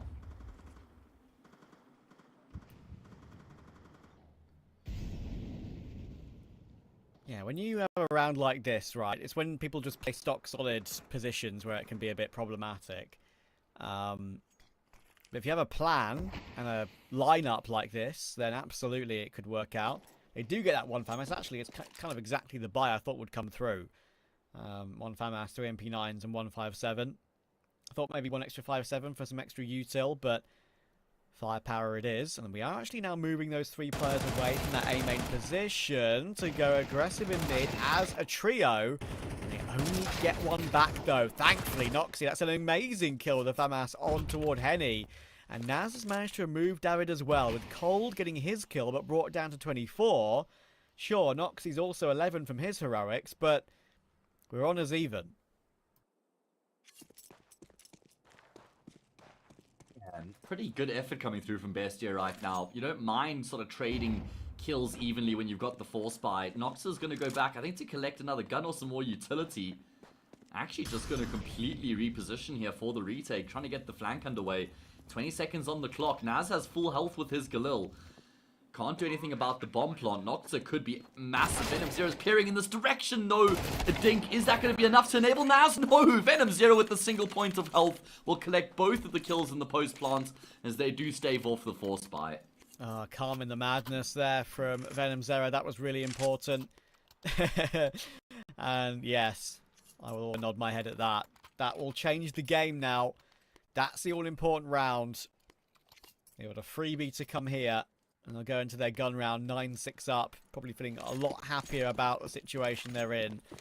Of course, a quick reminder, the third map decider in this series would be Mirage. And that's one that Bestia have won 8 times in a row, including against Red Canids, one of those. So, it's probably their best map overall.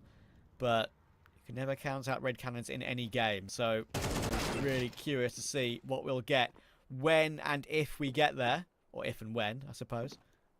I feel like Red Canids, I mean, I know that the numbers aren't great for them on Mirage, but they do certainly enjoy Mirage. They've won it the past 3 times they played it, including wins over MIBR and Imperial, so some decent sculpts. I think their numbers are just pretty rough because they had a shoddy run of form on the map, losing to a number of teams. I mean, Pain and Fluxo were actually the 2 teams they lost to the most on that map with that rough run. Don't expect anything to get out of control here in this round, so going to continue to just speak over it. Coldzera is certainly a Mirage enjoyer. We've seen some great... Okay, hold on. I need to just focus on the round. It's a 2v1. It's Henny left alone. He's going to get double peeked, able to find the first. 6. He's running out of ammo, 6 bullets in the magazine. That should be enough to kill a USP. Surely 3. down to 3. He's going to opt for the Glock instead. It does level out the playing field. He's got head armor, but he's had his bell rung. Still won't stop Henny from winning the clutch. Oh my goodness. Oh, okay. Well, that round kind of explains itself for how ridiculous it gets. You want to get back to your point? Well, I was just finishing off by saying that I think Red Canids will back themselves on Mirage. Even though Bestia have been fantastic on the map, it should still be a very close clash between the two teams. Yeah, I mean, I agree with that, but that would have been a horrible one to lose if you were Red Canids. Henny does really well to stay calm there, especially when he was low ammo on the Galil, and then from 6 to 3. Ugh. Squeaky bum time. But they get over the outside line. of winning the round itself, that's a great result for Bestia, getting 4 kills in their full eco. Means if they can win this next gun round here, 7-9, no money for the T's, 8-9. So there's a path, a very clear path back into this map here for Bestia. Should they lose this gun round though, then you basically just wrap it up. So everything on the line right now.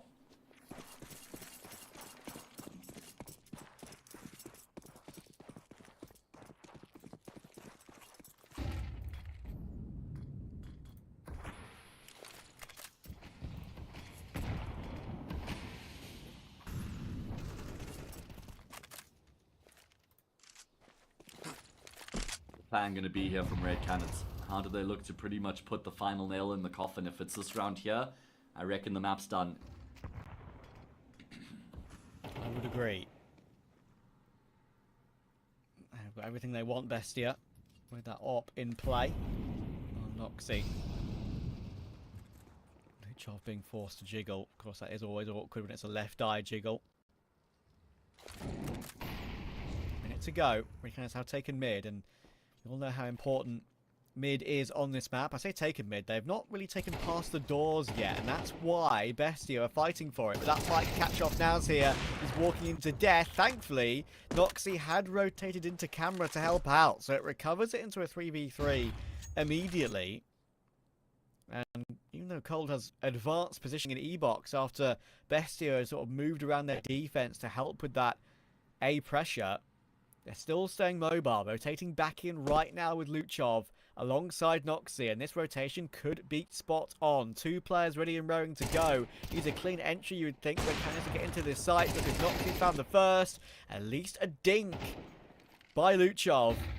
But Cold has got that kill, and the bomb actually can go down because Noxy can't just jump through the smoke with the AWP. Well, I say that. He's going to try and jump through it with the AWP. There was no smoke in play. I think that was just pure aggression in the end.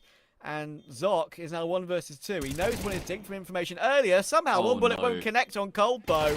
Don't ask me how, and Cold will just hit the headshot. Oh, everything is going Red Canids' way now. What a sick round coming through from Cold Zero there, man. I mean, he doesn't have much help to work with, but that doesn't stop him from just steamrolling Bestia anyway. Maybe a bit of a rush of blood to the head there from Noxa with how he tries to force himself into the bomb site. Doesn't have his teammate close enough to really help him out either. I mean, I think it was a pretty good adjustment there from Bestia in the middle of the round with the way that they just group up and fight for mid. Doesn't look great initially. They go down 5v3, but they get 2 kills back. You hit the nail on the head, though, that their setup was heavily disrupted, and it took them a while to actually figure out a setup afterwards. They did get it in play in time, though, with those 2 players on the B bomb site, but just can't hit the necessary shots. Double digits now for Red Canids, and they're just sailing off into the sunset, and, well, Mirage is the destination.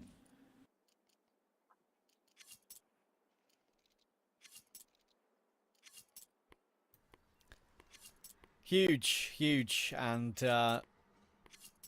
anyone else but Cold always seems to have at least one really important round per game for Red Canids. Usually just sort of obviously back in his prime, we know how he played, we know what his style was, but these days he's usually just like a relatively cerebral player that will do his job. You know, he doesn't need to be the star anymore in this sort of team. He can bootle around and do what he's meant to do, but he does have that pop-off moment nearly, I would say once a BO3, where we see an important kill. Even if it's one important kill that changes around, he can deliver. He's done really well to evolve himself as a player, as an individual, you know, contribute a completely different skill set from what he was in his height in 2016-17, best player in the world in both of those years. And now obviously plays a supportive role in the team. IGL brings heaps of experience, direction, structure, allows for players like David, like Henny to pop off and be the heavy hitters in the team. That's why Cole's been able to remain relevant, unlike most people who had their heyday, what, 8 years ago kind of thing, right? So yeah, it is very impressive.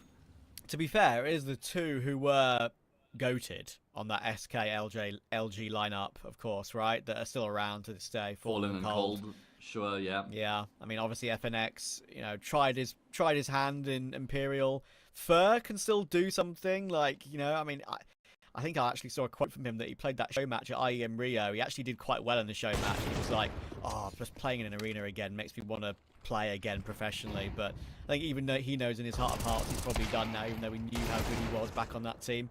Anyway, this round's getting interesting here because the MP9's in play from Zoc. I'll stop waffling and talk about what's in front of me. Nox is missing lots of shots. There's 9 seconds on the clock. Bob's on the floor. This round's done. Or will it be? Thomason needs to run away. And he has. We're safe. Bestia have won an unlikely one. Yeah, that's a massive reprieve. A huge let-off here.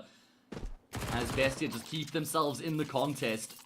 They get a 7th on the board. Red Cannon's going to be kicking themselves. I feel like they were just a little bit sporadic in that round. Just a lot of individual fights. Well, I suppose at the start of the round, just like individually spread out and then just get picked apart. Great read there from Bestia, having their numbers leaning in towards the A bomb sites as well. So once Red Cannons eventually do commit to a bomb site, they push into somewhat of a stack. So they will call for a pause here just to make sure that they keep tabs on the situation. Will spend all their money coming into this next round, but the investment doesn't look great, mate.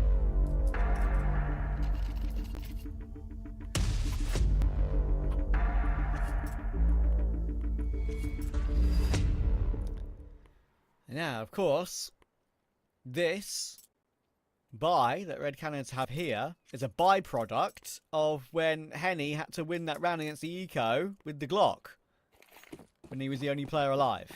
That's the economic damage it's done. They're now in a position where they could get back into this half. Of course, it was just one player alive at the end of that previous round. So Bestia's money isn't amazing either. It's one of those swing rounds we talk about. Could be 11-7, game over almost, or 10-8, looking likely to be 10-9. Yeah, that's how things stand right now coming into this round. The table is set. And we're ready to feast. Bestia have also got 3 players over towards the speed bomb site, which is exactly where Red Cannons are headed right now. Nox will draw first blood with his Orb. Devaduce straight through the smoke though.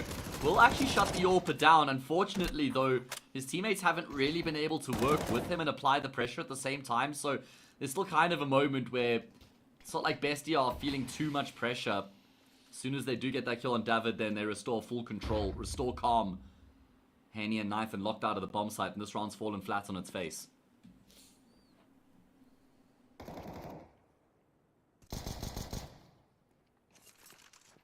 Nathan is stuck here.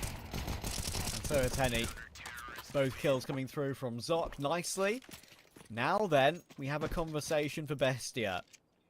Red Cannons have to full eco in this one. If they force, it would be borderline idiotic. So we should get 10-9. Good hold. Good crossfire. Sure, maybe the Mach 10 creeping through on that timing was a little bit awkward and wasn't as they would have wanted. But that player on, of course, that jail position was the insurance policy.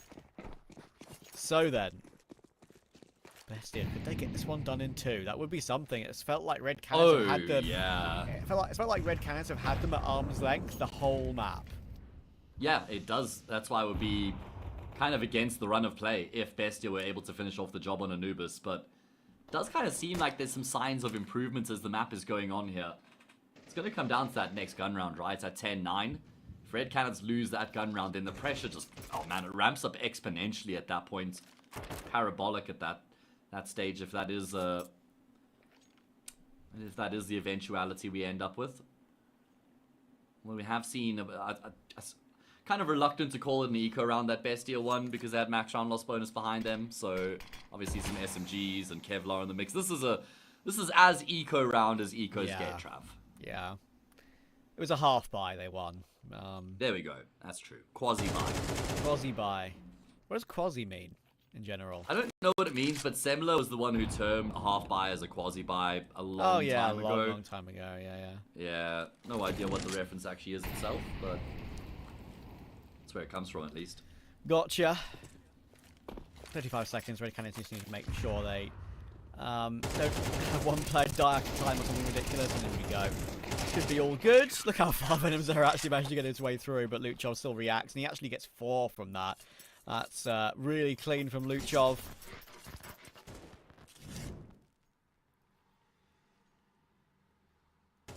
I think Luchov is actually my favorite player on Bestia just because of the skill set that he has, that he possesses.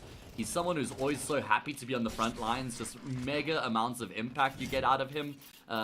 He's a very selfless player as well, someone who's very happy to be thrown in first, do the dirty work, the grunt work, but he's got an incredible mechanical level as well, so he generally gets a better return from those roles than most players do. It's just electric in the server. Look at this round though, mate. They're going into canals. I mean, you've got one of the pre-incendiaries there towards Rugs, which is a little bit rare, I feel like.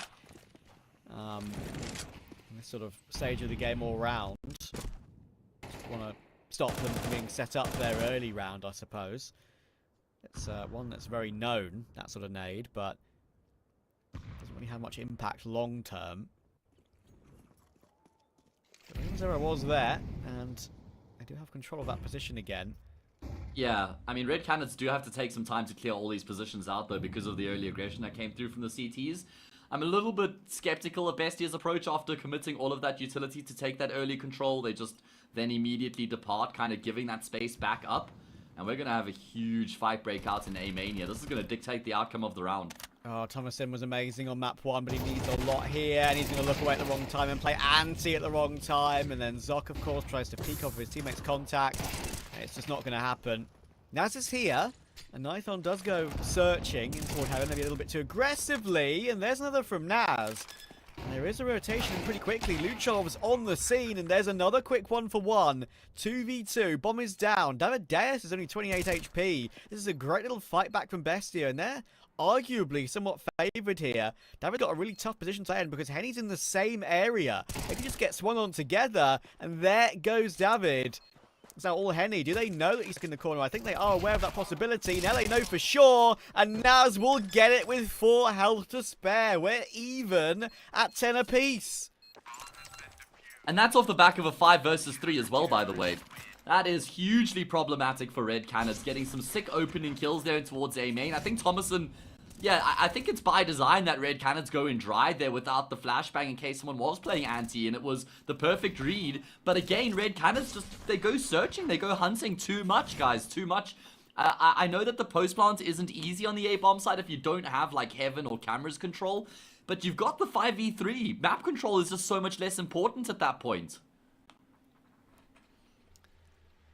Yeah, indeed. That is... As soon as I saw Davideus on 28 HP, and I saw... Actually, you know what? I'm going to go back even further, actually. As soon as I saw Nithon charge through toward Heaven and die, not knowing the rotation was already there in that position, I had a feeling that one could have gotten out of hand, and it absolutely did. And I didn't really agree with you when you said you felt like Bestia had the edge in the 2v2. I was like, I don't know about that, Trav, but you were actually, yeah, I could hear the concern in your voice immediately after they try and fight for Heaven and they die. And, well, your concerns were certainly well-founded. 10 all, and it's an eco for Bestia, for Red Canids, excuse me. A chance for Bestia to get the lead, and it'll be for the first time on the map since the pistol and conversion. Watch Red Canids win this round, because it's actually one of these buys that can be really tough to get past. But it'll be, have your wits about you, and there's an opening missed shot. Thankfully, Luchov has got his one, but he's out of bullets, and Naz is still here. It looks okay. Oh, he's mollied himself. I think we're okay. All good. I think so. Everyone's in position, and you can now stop having kittens. I mean, mate, the fact that Nocta gets 3 frags there is actually very impressive considering he misses the first shot. That round could have unraveled so quickly. It's now 11-10. Bestia are 2 rounds away from winning the series 2-0. Not much breathing room. Of course, there's just 3 rounds left to be played in regulation. But if Red Canids lose this next one, it could be game over. So much pressure on their shoulders right now. This has really gotten out of hand. As I said to you a couple of rounds ago, I felt like Red Canids have had Bestia under control the entirety of this map, especially when they won that anti-force buy to go up, I think it was 8-6. That turned into 9-6 when Henny won that 1v1 on the low buy, against the low buy. And yeah, it's a surprising switch around. And Red Canids, of course, having had an appearance at Pro League last season will want to get back there again. If they lose this, they're out of contention. I feel like Luchov has been one of the main catalysts for the comeback here for Bestia as well. Kind of just dragging them, kicking and screaming with some of his important multi-kills. There's been some big rounds from Thomason as well in this fight back. The game in the balance, teetering in Bestia's favor. And Red Canids recognize the magnitude of this round as they look to just take their time to set themselves up here. Edging their way forward, getting some control. Nathan in towards mid, couple players outside A main. Bestia not contesting mid at all. Be quite difficult to get a rotation across to A, and it's going to be necessary somewhere along the line here.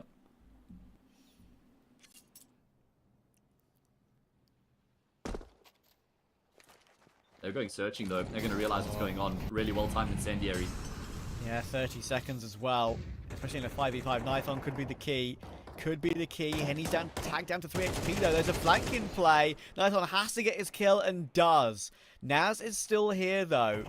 Now 17 seconds. Oh no, you're right. 14 seconds. Luchov has got them pinned in. Nithon's going to have to hit a banger, and you know what he has. Luchov is ready though. Oh, it's absolute madness on the A site right now. 6 seconds for the plant. Venom Zero is going to get it down.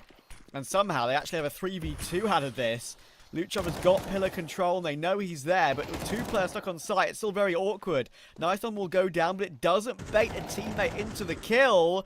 And now Davideus, 12 HP. What's going on here? Tap on the bomb. What's going on? Luchov has rounded the site and got the kill to the USP. It's Davideus, 12 HP. This nade could work. No, it's bouncing towards you, my friend. He's killed himself. And now Davideus might just win this round all by himself. Noxie has got that kit. He's not on the bomb. He still gets the kill. Has he got time for the defuse? I don't think so. It's going to be so close. He's got it. 12-10 on the board. I can't believe what I've just witnessed. A disaster of the highest order there for Red Canids. How have they dropped the ball in that round? I thought at this moment here they still had it in the 3v2 once they get the bomb plant. Luchov is the hero. Again and again he does it here for his team. And he gets Bestia up to map and series point. It was so messy, but Luchov keeps his composure. Nocte holds his nerve after he taps the defuse. David actually, he panics, mate. He swings out, he sees the defuse isn't being stuck, but he doesn't actually believe his eyes. So he pushes out even further. He could have tucked back into heaven there, would have been round over. Good God, that might be one of the most ridiculous rounds I've seen in a long time. The way it ended, the fact a team nade came through. I say a team nade, a self nade came through. When I saw it bank off that little ledge on the ceiling, I just knew what was about to happen.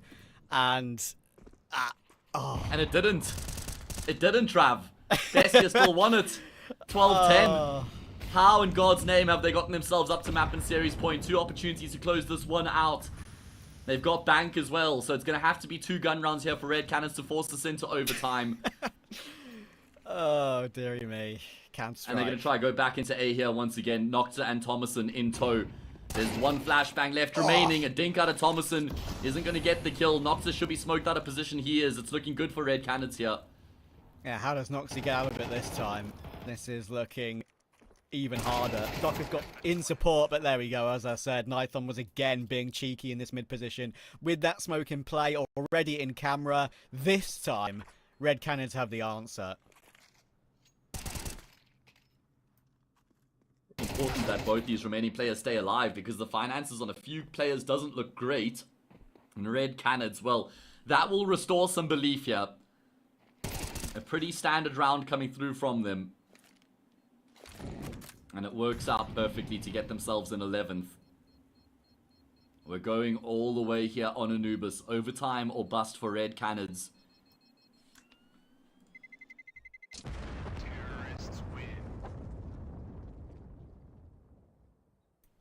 Sure, it's great that Red Canids were able to beat Bestia in the upper bracket, but this is the series where it really matters.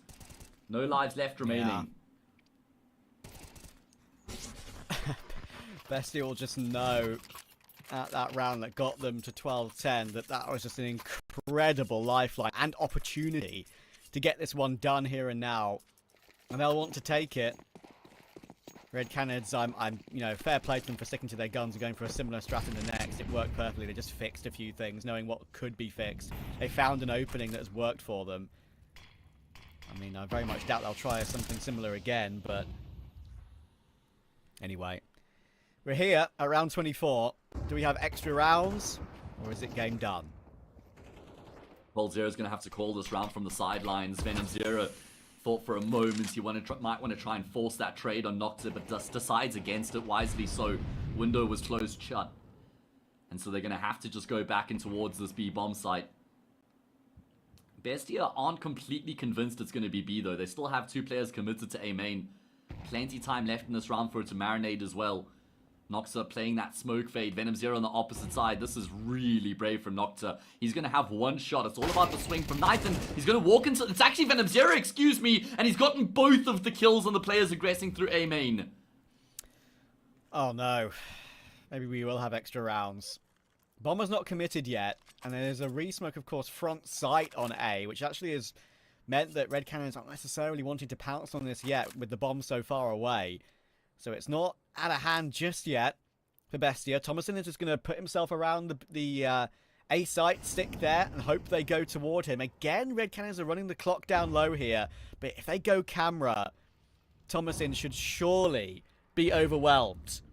Surely be overwhelmed. At least 2, which is a really tall order, and he won't even get 1. Overtime looms. Red Canids are on the brink of keeping themselves alive. Wiping the slate clean and running things back in OT. Oh man, was that aggression through A main necessary? That's what they're going to be asking themselves. Surely the door completely closed. Should be no way back into this retake here for Bestia. Oh my god, that's an incredible nade on Nithon. There's actually a renade coming through, but it's not shut deep enough. And he won't go down to that. So much utility tries to actually force him into the open, but David's got that 1 kill. It's all Naz, and he's still full health here. But the bomb is planted so open. He's got 4 bullets in the M4. Good flash, and he will miss the shot, but now it has to be the 5-7. It's just not going to happen. In regulation, at least, for Bestia. Great little rebuttal there from Red Canids. After the madness of that round where they went down 12-10, to recover is very impressive. Yeah, it makes it all that much more impressive, right? The fact that they were able to keep their nerve after going down 12-10, losing that 4 versus 2 out was a disaster. But that will now be in the distant memory. What a way for us to go into overtime. Venom Zero, that double kill was monumental. And Bestia are going to be kicking themselves.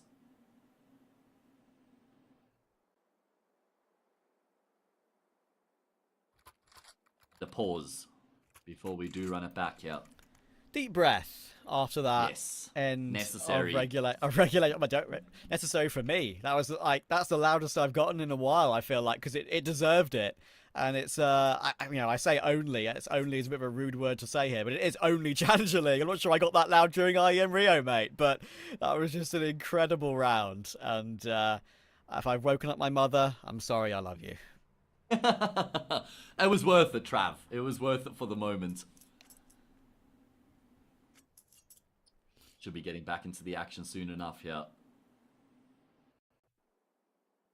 You know what, it's not the end of the world for Bestia that we have actually ended up here in overtime, considering how they've been chasing the map throughout. I think if you had offered them overtime when they were down 10-6, they would have snapped your hand off. So you got to kind of look at it through that lens as well. Despite the fact they had 2 map and series points, there was a very realistic chance they were going to lose this map at one point. So I reckon like both teams could be kind of content that there's overtime. Red Canids would definitely be the happier of the 2, but Bestia are still alive here on Anubis, and ultimately that's what they have to focus on.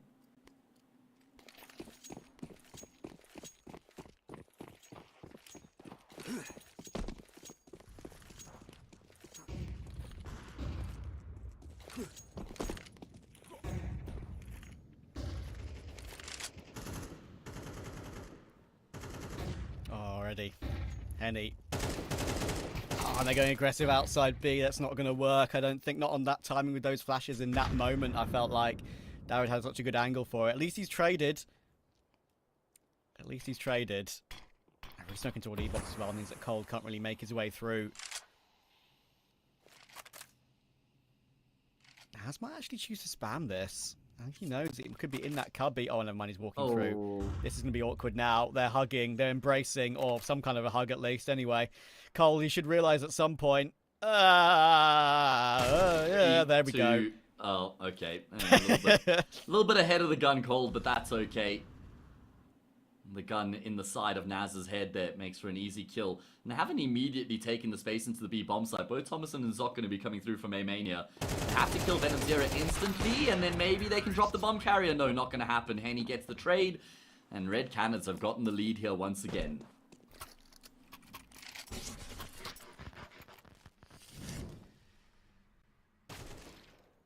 A sweet embrace there between two competitors. Yeah, and Cold, obviously, was always going to get that one, I think. And Red Canids always felt like they had control of that round.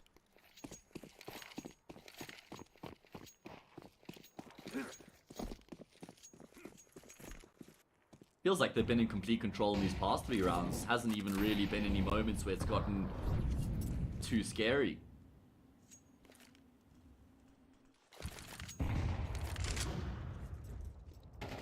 Find another opening frag courtesy of their AWP. Again in towards middle here from Henny. Both rounds in OT, that's been the opening.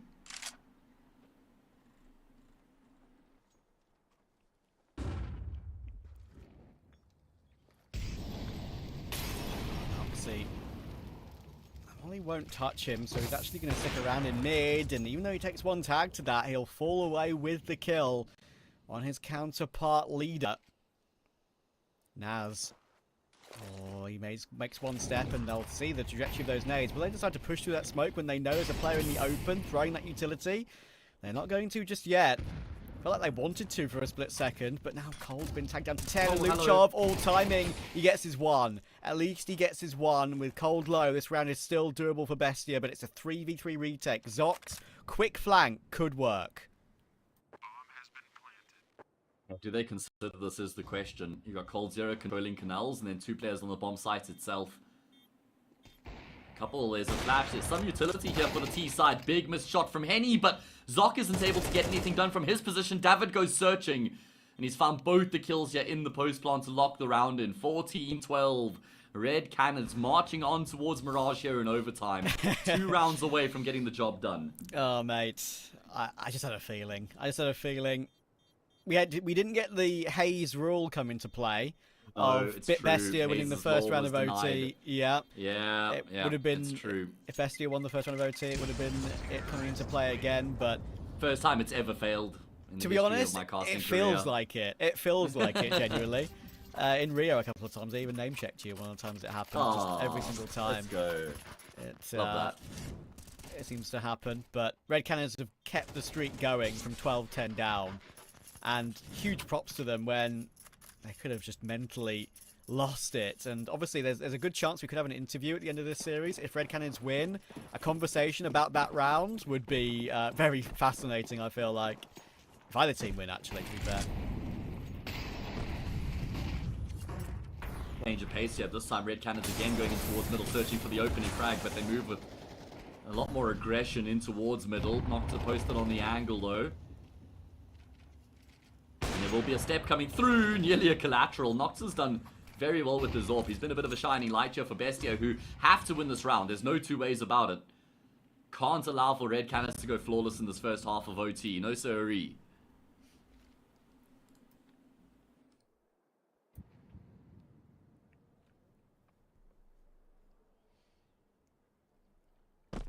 Oh, Venom Zero has made noise dropping down from carpets, so will be known about to Zoc.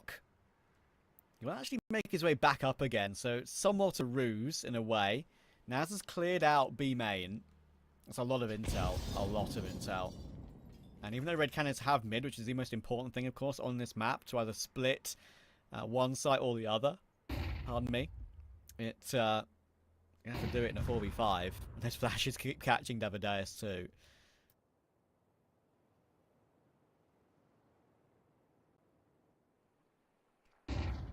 Well, now starts to pressure the A bomb site through cameras. Thomason's going to backpedal into A main here, join up with Zoc. Not really ideal at all for the CT side right now with the positions that they've been forced into, but they do still have the numbers there to work with as they look to try and get themselves back in towards the A bomb site. Really good combination there. And they will get a round back. Much needed round here in the first half of OT. Keeps them in the conversation, at least. Red Canids 2 away from taking us to a third.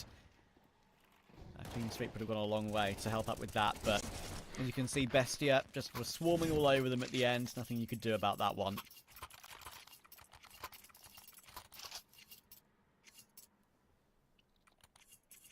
Does mean that Bestia still have a lot of pressure on them coming into this T side. I mean, it was an okay T side in regulation, right? 6-all if memory serves. So that maths means that Red Canids should be able to get the job done from here. Let's see if they can seal the deal. Bestia are a very difficult team to put away. Never give up. And we saw them revert back to the strat a lot in regulation. Just brute force into the B-bomb side. Henny's here with the auto. First frag is free. Might not be enough though. Oh. And oh, that's a great return out of Zoc. That is clean. Gives them a plant as well. A little banked flash from Thomasin will force them back towards CT. And actually, that banked flash maybe forced Cold into the Molotov a bit more. Who knows? Hard to see from that angle, but fire does catch Cold and it felt like it probably shouldn't have. So that's a triple from Thomasin. Don't forget he was unbelievable on that one. He's a little bit quieter here, but in overtime he's found his quad kill to go from 12 to 19 to 16 to 19. Okay, well, Anubis still alive and well here. Despite the fact that Red Canids got the first pick. That didn't dissuade or stop Bestia from continuing to commit to their plan, and it worked out in the end. This one is for map points. If it's Bestia, it would be series points.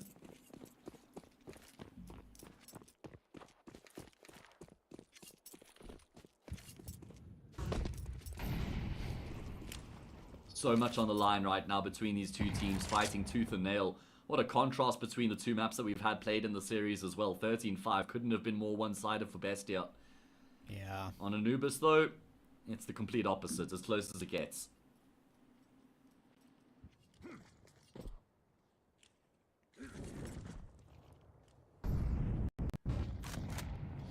Python realizes what's going on outside a main, but does just go swinging, I think pretty dry as well, and that is not necessarily advisable. And look at Zoc.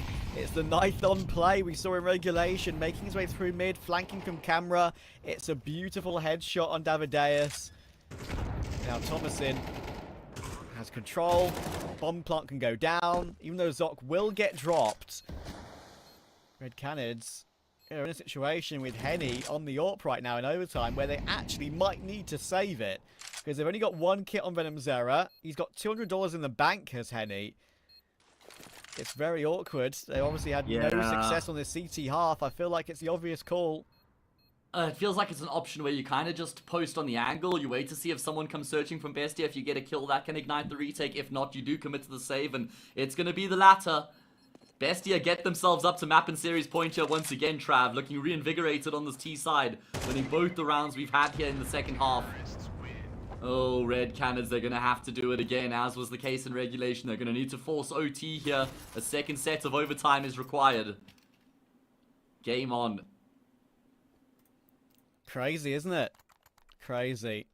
What was it? I mean, 12-10 Bestia to 14-12 Red Canids, and now 15-14 Bestia. They were down 6-10, and then they won that half by. Then they go up 12-10, so they won 6 in a row, actually. Didn't even catch that in the moment. And now 15-14. I mean, Bestia look really well oiled on this T side. You can see there's an incredibly deep playbook. It's not like they're figuring out things on the fly. And now they have an opportunity here to finish off the job. Is there a case to be made where they may be looking to bully Nython here a little bit? Because Nython has looked a bit rough around the edges in the past few of these rounds. Oh, Nython is getting caught on timing again here. Maybe that right-click smoke has saved him. Who knows? But Naz again is doing work. Henny has to no-scope his way out, but there's no way you expect a second. Zoc has found it. And Red Canids are on the brink of elimination from ECL playoffs this season. No Pro League. If they lose this 2v4, you would think Bestia have this on the lock and key. There goes Cold. Venom Zera can't hit a transfer. And Bestia have done it. What an incredible map that was. Especially that moment to get them to 12-10. And they will go through to play MIBR in that lower bracket final for a spot at ESL Pro League in 2025.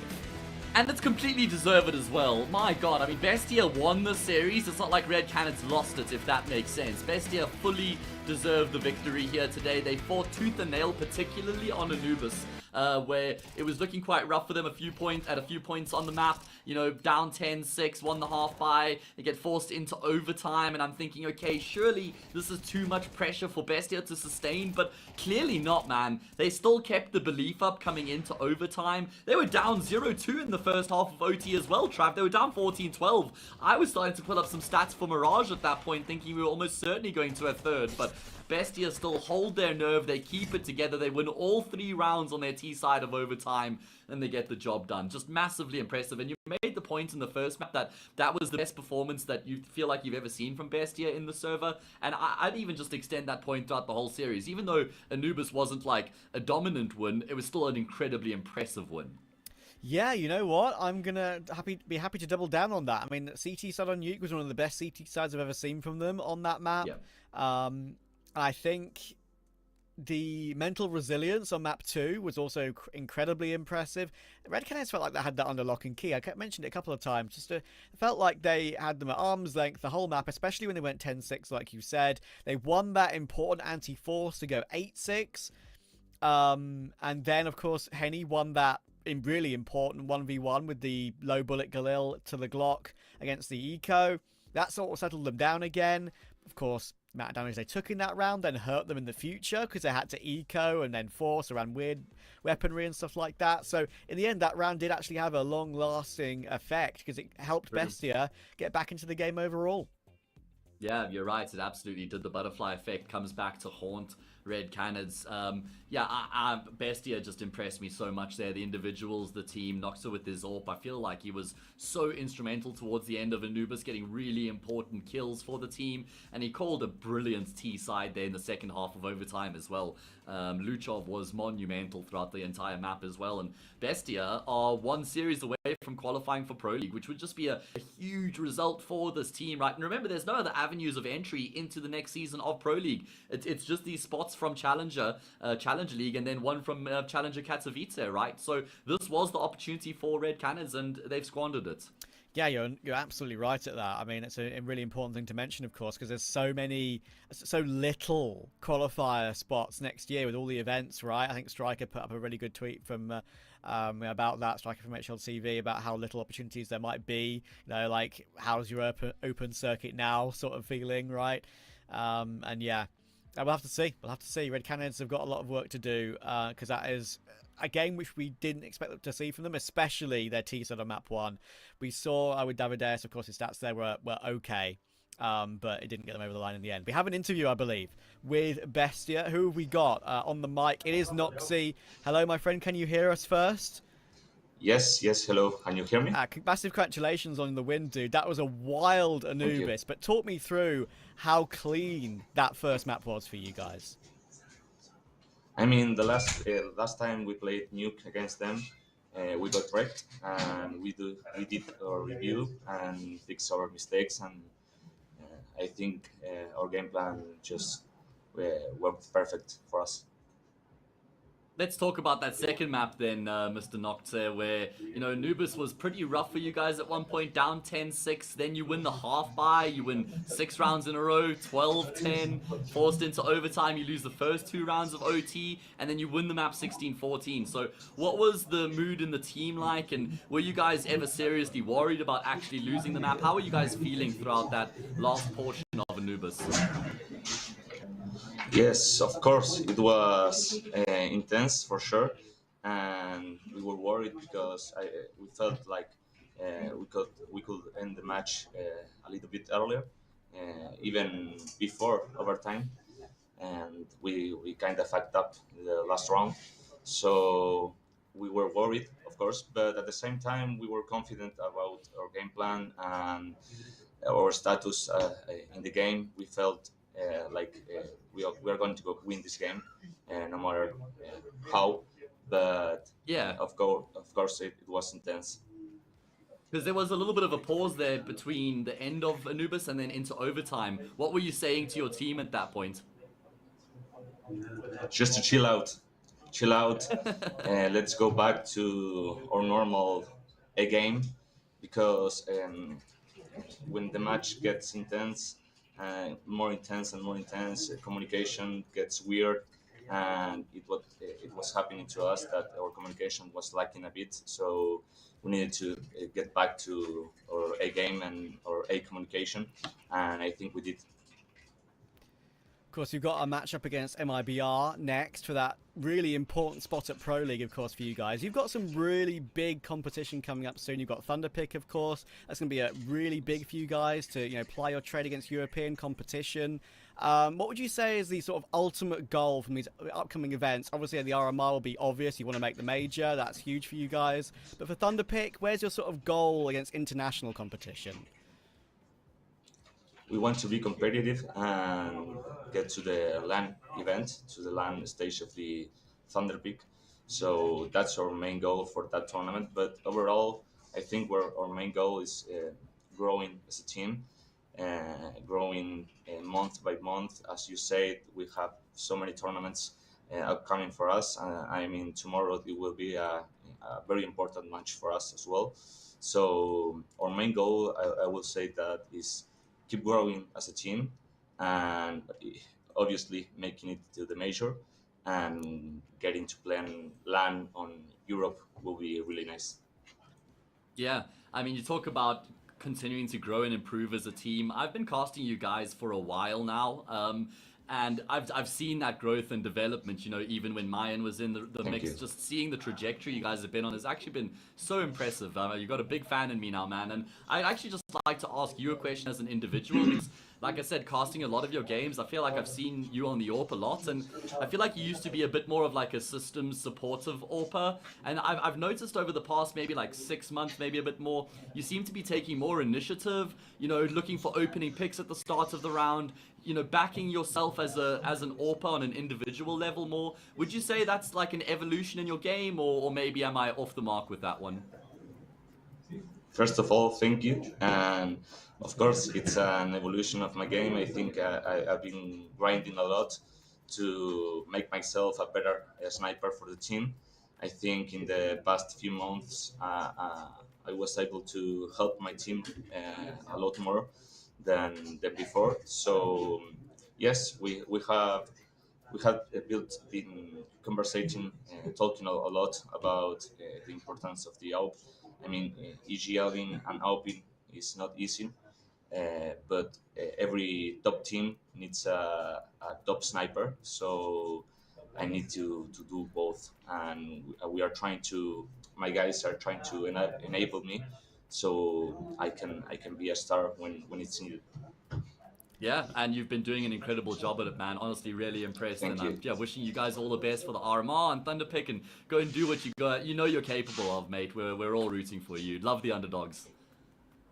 Thank you, man. Thank you. Thanks so much for talking to us, dude. Get out of here, man. Enjoy the win, and best of luck for your game tomorrow. Okay, well, there we go. A little fan moment for me, Trav. I can't help myself. Yeah, there you go. That's so cute of you. So cute of you. But yeah, I think, what was really cool at the end there? It's not just, reinventing like he's done in the server. We literally saw his teammate behind him rewatching the VOD of the game instantly, right? They want to see what happened in one of those rounds. I'm sure one of those rounds was the 11-10 round. I'm convinced of it. They want to see that one back. But yeah, like that's how, obviously, they're boot camping together, how passionate they are. Like, I guess my description of it would be like, well, how you enjoy the team. I enjoy them as well because it's so cool to see Argentina, like a sort of a core of Argentinian players coming up and making a name for themselves in South America. It's usually mostly Brazilian teams. It's the odd, 9Z who can really show up with their, Uruguayan and, Chilean players, and obviously Davides is Chilean as well. But it's like you want to see that sort of single nationality team often make their way through. And of course, I say that you got to give some huge props to their choice in picking up Zoc, who of course from Uruguay is once again putting that country on the map as well. And it seems to be a really good pickup. Yeah, we love to see national teams from regions that don't normally get much attention or much love or have the same sort of resources or opportunities doing well and making progress, like a team like BESTIA has been just plugging away since the Isurus days over the past few years. And look at what they've been able to build now. They're on the brink of qualifying for Pro League. They qualified for the Thunderpick World Championship for the RMR. And you got to be careful because the successes can come quickly, and all of a sudden, you know, you're playing against much better opposition and having a lot less time to practice. So it's going to be a bit of a different, environment for them in that regard. But it's exciting times for BESTIA indeed.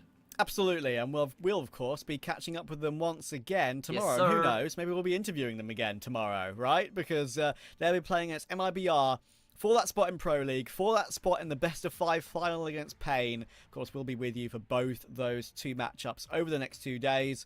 Make sure you check in once again tomorrow for that, but also stay tuned tonight for the North American broadcast that will be upcoming. For now, we're going to say goodnight and hand it over to Mike and John, I believe. So thank you for watching and speak to you soon. No way, you just...